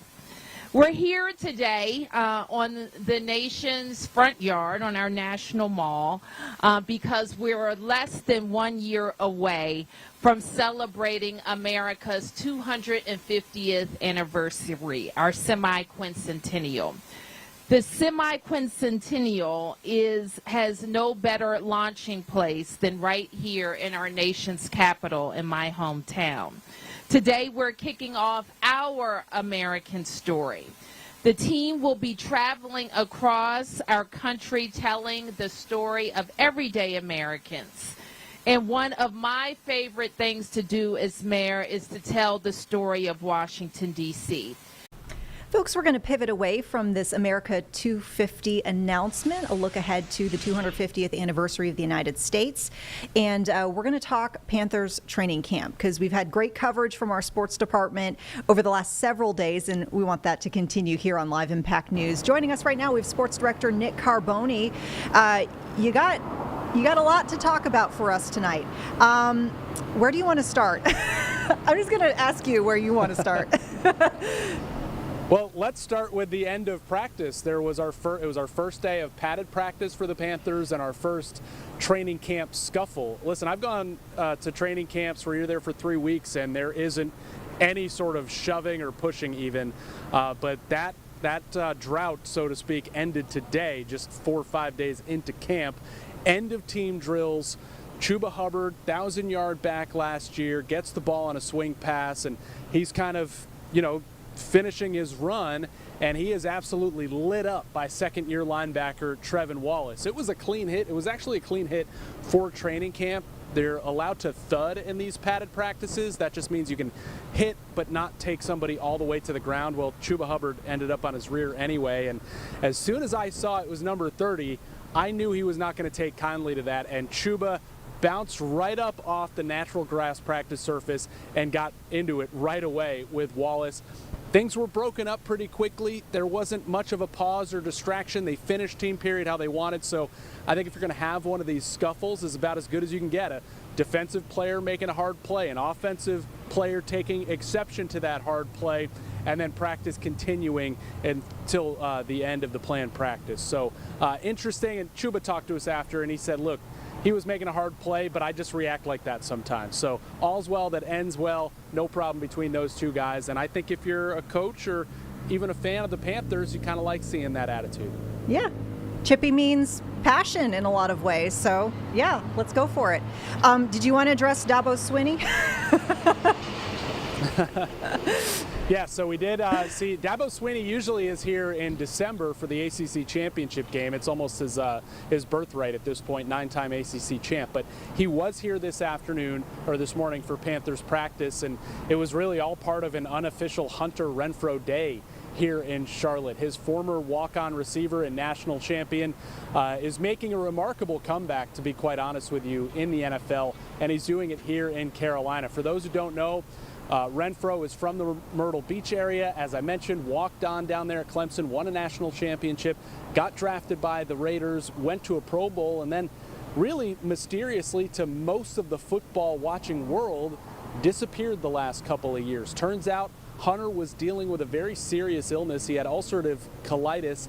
He was working a 9-to-5 job while he tried to figure that out, really, and then begin to rehabilitate. But once he kind of got that under control, he was able to start working out again, start doing football things again. He said it really just started with getting off the pickleball court and thinking, wow, I actually feel good again for the first time, because he was exhausted for a couple of years, and he had a temperature of over 100 at one point for 7 straight days. So he got his body back in good shape, and we've seen him progress all throughout the offseason, from mini camp here to training camp, to the point where head coach Dave Canales now has said twice, that's the Hunter Renfrow I remember watching with the Raiders. That's the Hunter Renfrow I remember watching with Clemson. And Dabo Swinney telling the media today, look, I told him he's got more left to give. He shouldn't retire from football completely. So it's an amazing NFL story that's playing out here in Carolina. I think the larger NFL media is probably going to start picking up on it this week if they haven't already.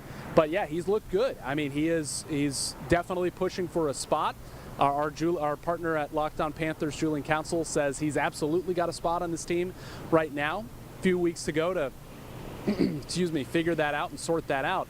But it's cool to see. And one of the interesting Carolina connections is Hunter Renfrow, when they really started figuring out his health issue and being able to kind of get him back on track. A lot of that work was done by doctors with Atrium Health.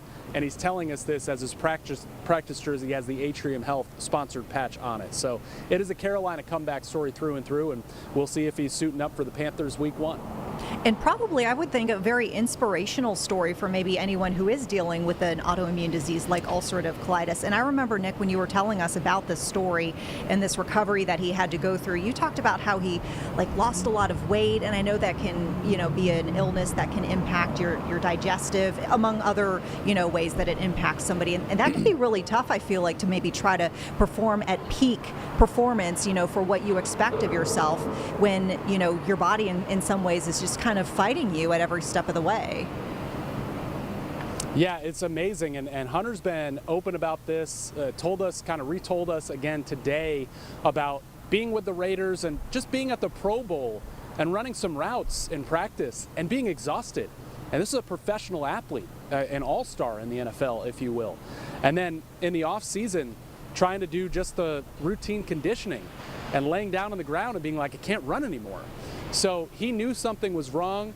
He stepped away at a certain point, was released, and had to start getting that figured out. And it wasn't the easiest thing for Hunter and his medical team to figure out, because one day he said, I could run 10 sprints. The next day, couldn't run a single one.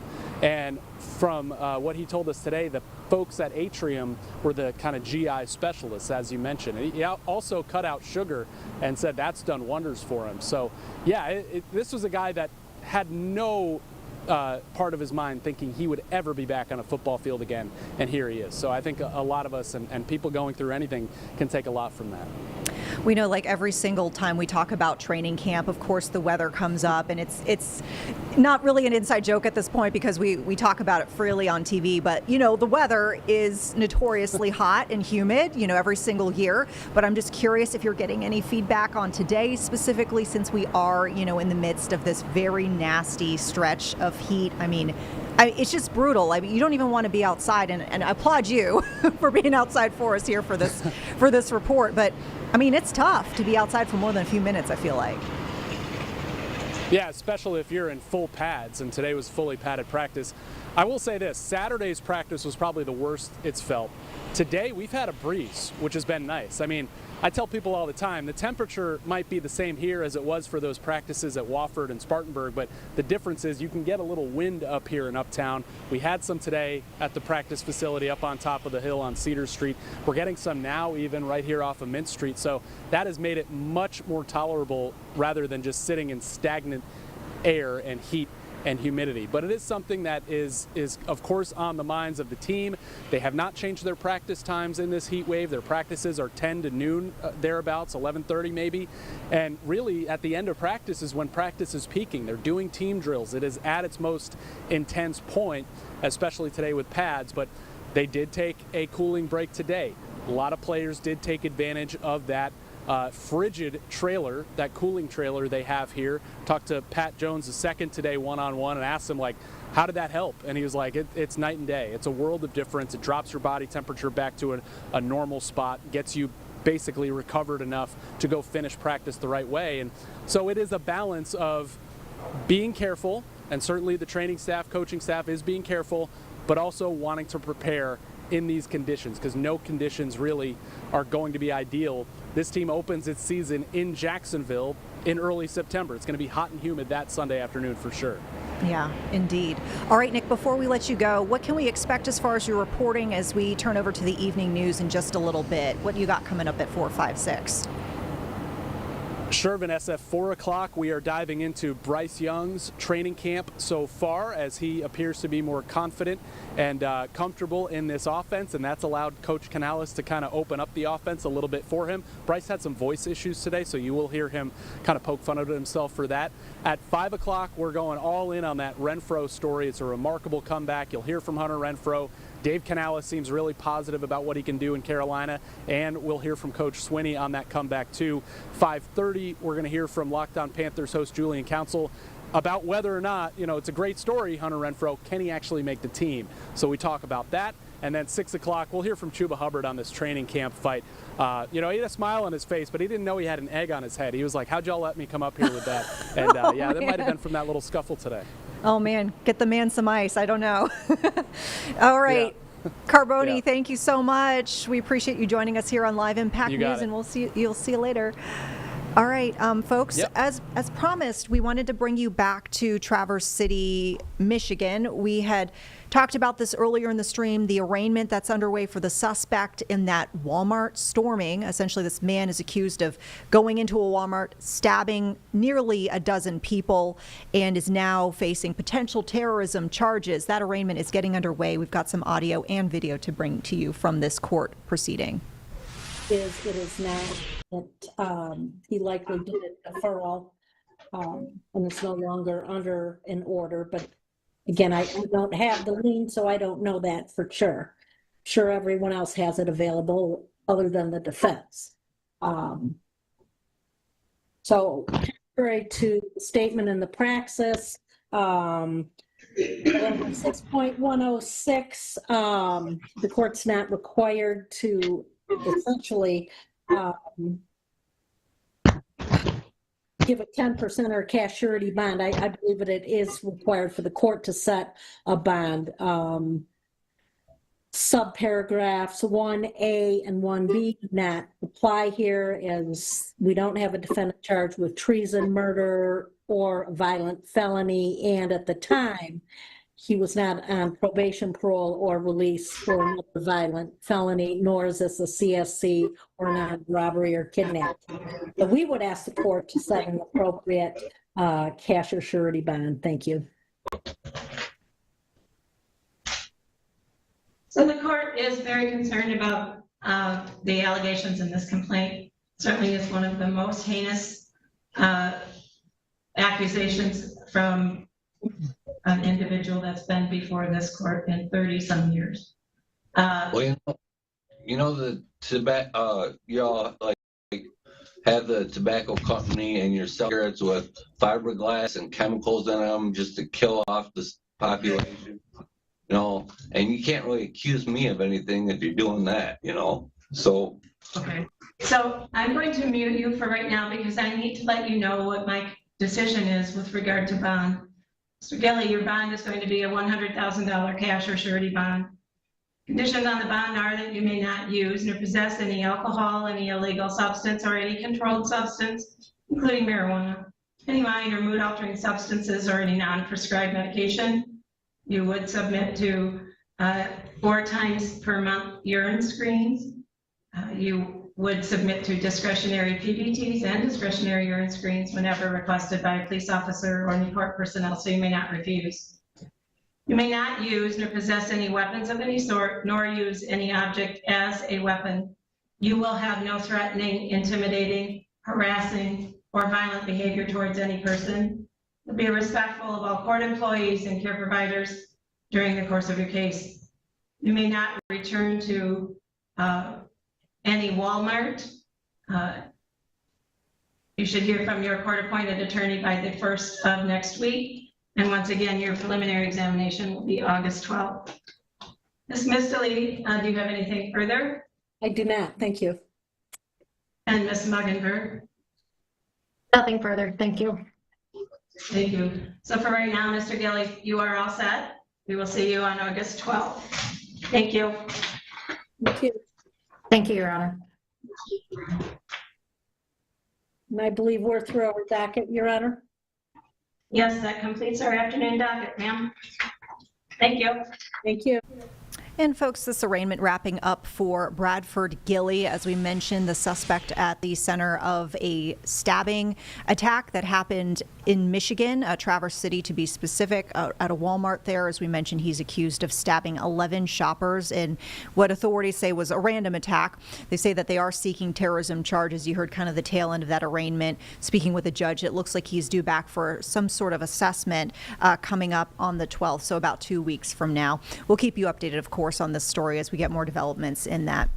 Meantime, we'll get back to this briefing that we had for you just a few minutes ago out of Washington, D.C., as officials there are getting ready for the 250th anniversary of the United States. So this is the America 250 announcement. It looks like we left it off with the D.C. mayor, who was right in the middle of speaking. She had actually just started speaking, so we can take you back there right now to her announcement in progress. We launched our DC 250 Commission to help lead that work. It will include large national events like our unforgettable national fireworks display, but also decidedly local events that celebrate our culture. I want to thank Rosie Rios for choosing Washington, D.C. to launch this initiative. We're proud to be the starting point of the American story. We want people to visit us and go back home and be proud of their nation's capital. Tell them that they have seen beautiful neighborhoods, welcoming people, and enjoyed the hospitality of Washington. Happy birthday, America.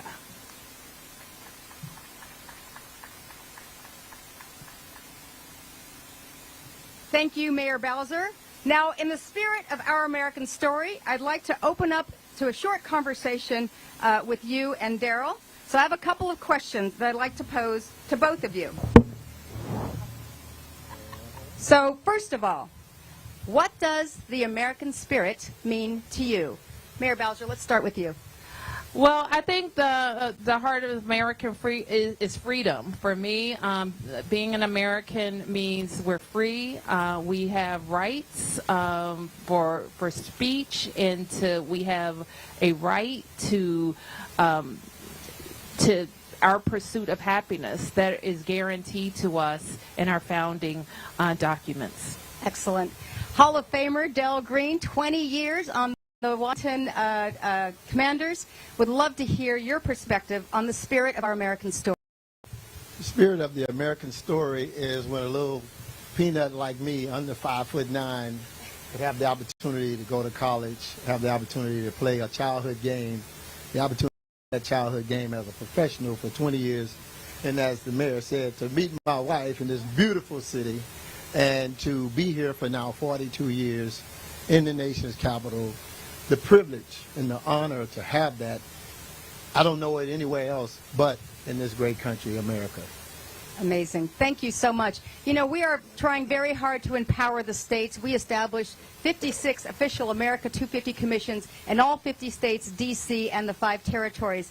And the reason we did that is because every state has their own story. Every community has their own story. And so when you think about Washington, D.C., how does community get defined here for you personally, Mayor Bowser? Well, I'm so glad that you have a great local focus, and I think you'll have millions of Americans who can participate in that way in their own communities. For us, while, like I mentioned, we're proud of our status as the nation's capital. We will get back to this announcement in just a few moments. Meantime, we've got some breaking news to bring to you. And keep in mind, we're taking a live look right now at the big board, the Dow Jones Index, down about 90 points on the day as we speak. We're getting closer to closing bell. But we are continuing to see investors reacting here, not just to the expectation of this Federal Reserve meeting on the interest rate. Long discussed topic here as far as, we've been talking about inflation news. But, just recently, of course, we've been seeing kind of these resurfaced pushes from the president for Fed Chair Jerome Powell to lower the interest rate, including that hard hat meeting you might remember just a few days ago, where the president mentioned it once again in Jerome Powell's presence as he was there at that tour as well. But we've got breaking news. Court decision actually just coming in. We're learning a U.S. District Court judge has just rejected an illegal bid here. So there was an investment fund that is trying to force this Federal Reserve meeting on the interest rate to be open to the public. It was citing what is called the Federal Sunshine Act, which would require open meetings. And essentially we see the judge rejecting that bid. So seemingly this session, as we know and can see at this point, will remain closed to the public. This does uphold essentially a half-century-old practice of having this type of meeting behind closed doors. And we know that the person who filed this court petition to open the meeting publicly is actually an ally of the president. And that person is CEO James Fishback. So with that, we can kind of see impacts to the stock market. We've got not just the Dow Jones that is red on the day, we've also got S&P 500. Are seeing a pop with the NASDAQ, though, tech-heavy index. So in general, really kind of, I'd say, a mixed bag, maybe a tentative look. Maybe folks trying to see, hey, what are we going to see as we not only look ahead to see what the Federal Reserve will announce soon on this interest rates. There's going to be earnings that come out, much more data. There's a jobs report coming up Friday. So you might have investors kind of just keeping an eye on things at this point, seeing where things go. That said, there has been some recent positive news, if you will, as investors see it, as there was that trade deal just announced with the U.S. and EU. But, usually we kind of see that popping the market. Apparently traders are maybe looking past that news at this point, looking ahead to what will the Fed talk about here with the interest rates and what will these earnings reports be.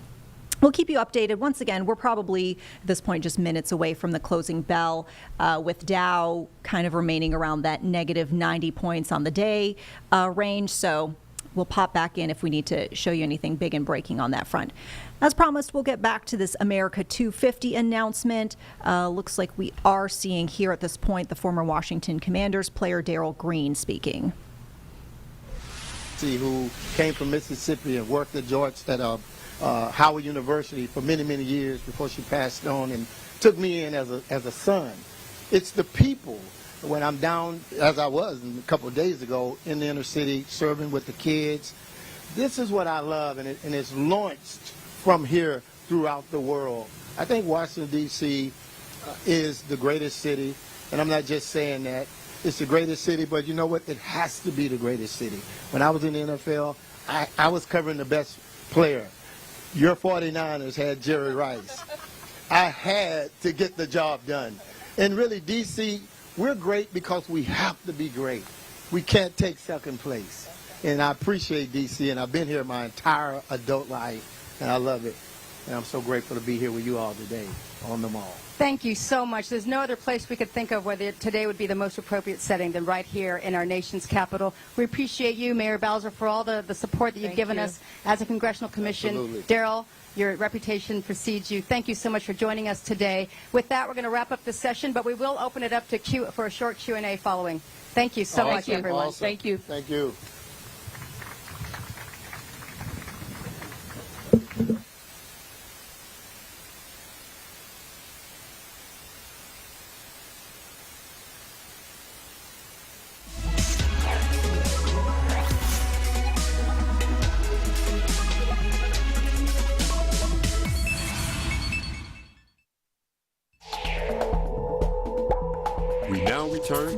Folks, just so you know, they're about to actually take some questions from folks there in the media. So just bear with us, as it looks like they were kind of maybe posing for some pictures.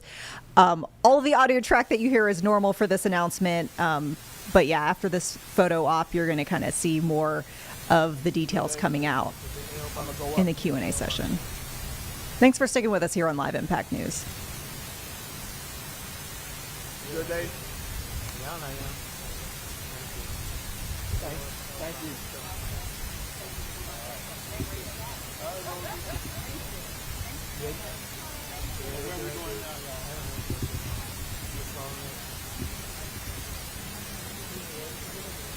Any additional information I could provide regarding our American story?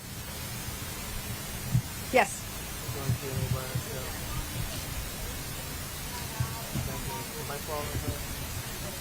Yes, absolutely. So we have several Airstreams that we'll be making. Oh, go back. Okay. Excellent. All right. We have several Airstreams that are being outfitted as we speak. We will use as many as we can access, again, with this great partnership we have with Airstream. Our intention is to keep this journey going, again, long after the fireworks, all the way through 2026. Part of Our American Story is producing 56 Main Street videos where you can go online to our website at america250.org and nominate whose story you think should be preserved in perpetuity at the Library of Congress. We will visit all 56 parts of our country to make that happen. In addition to that, we will also have these activations on Walmart parking lots. About 24 of those activations will include these kind of what I'm going to call these neighborhood cookouts with our sponsor. That's going to include Walmart. That's going to include Coca-Cola. That's going to include Chrysler, Dodge, Jeep, and Ram, and many of our other sponsors who are coming on board now. In addition to that, we will have a kind of a Living Legends, Titans of Industry series where we are going to produce, in the end, 250 total high-quality videos that will be preserved at the Library of Congress. We will also be providing technology to museums and libraries so they can also take in their own oral history projects. And finally, there will be a broadcast partner who will be following us to do the story of Our American Story. This will become that documentary, that limited series that we know Americans will be anxious to see about what happens behind the scenes.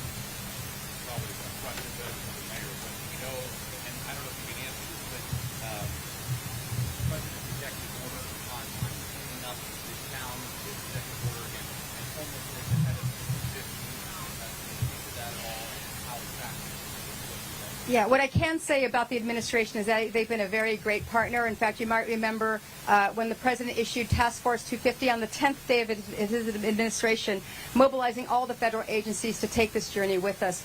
We have received an enormous amount of support from all the federal agencies moving forward. You may know that many of them are part of our commission. So we know that this town is going to be ready in every step of the way. Well, I would love for this to continue all the way through 2026 and beyond. If we can take this all the way past 2026, let's not forget, this is a global platform. We know that the World Cup is happening mostly in the U.S. in 2026, along with the Olympics in L.A. in 2028, 2 very short years later. So billions of people will be watching what's happening in this country in that very, very short amount of time. We're partnering with all those organizations. We want to make sure that this is, again, a movement, not just a moment. Yes?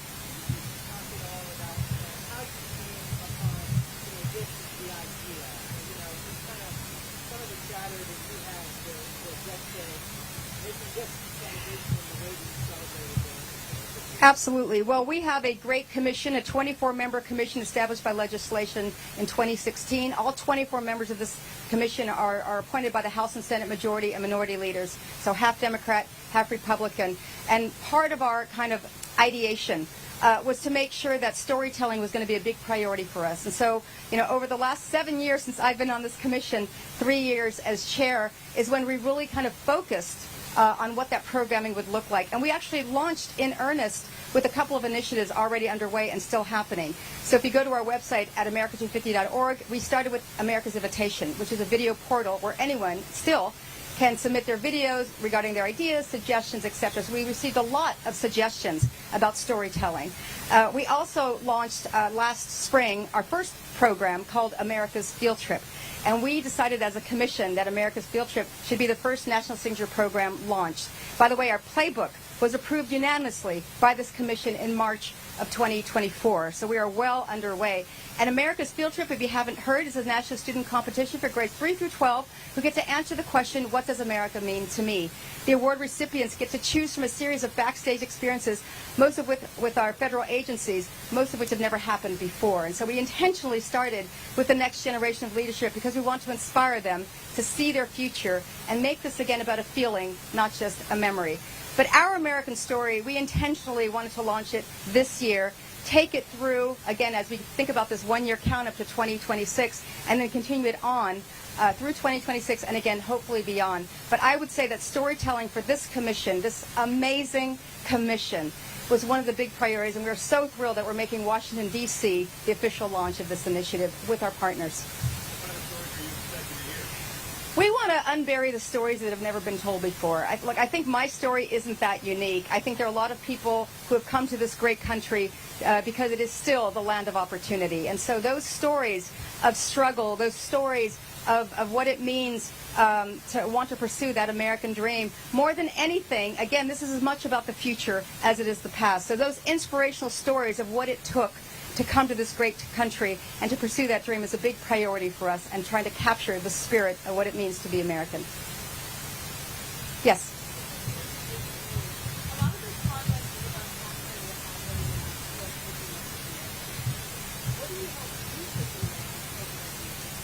Oh, that's a great question. As someone, again, who remembers the bicentennial of 1976, it's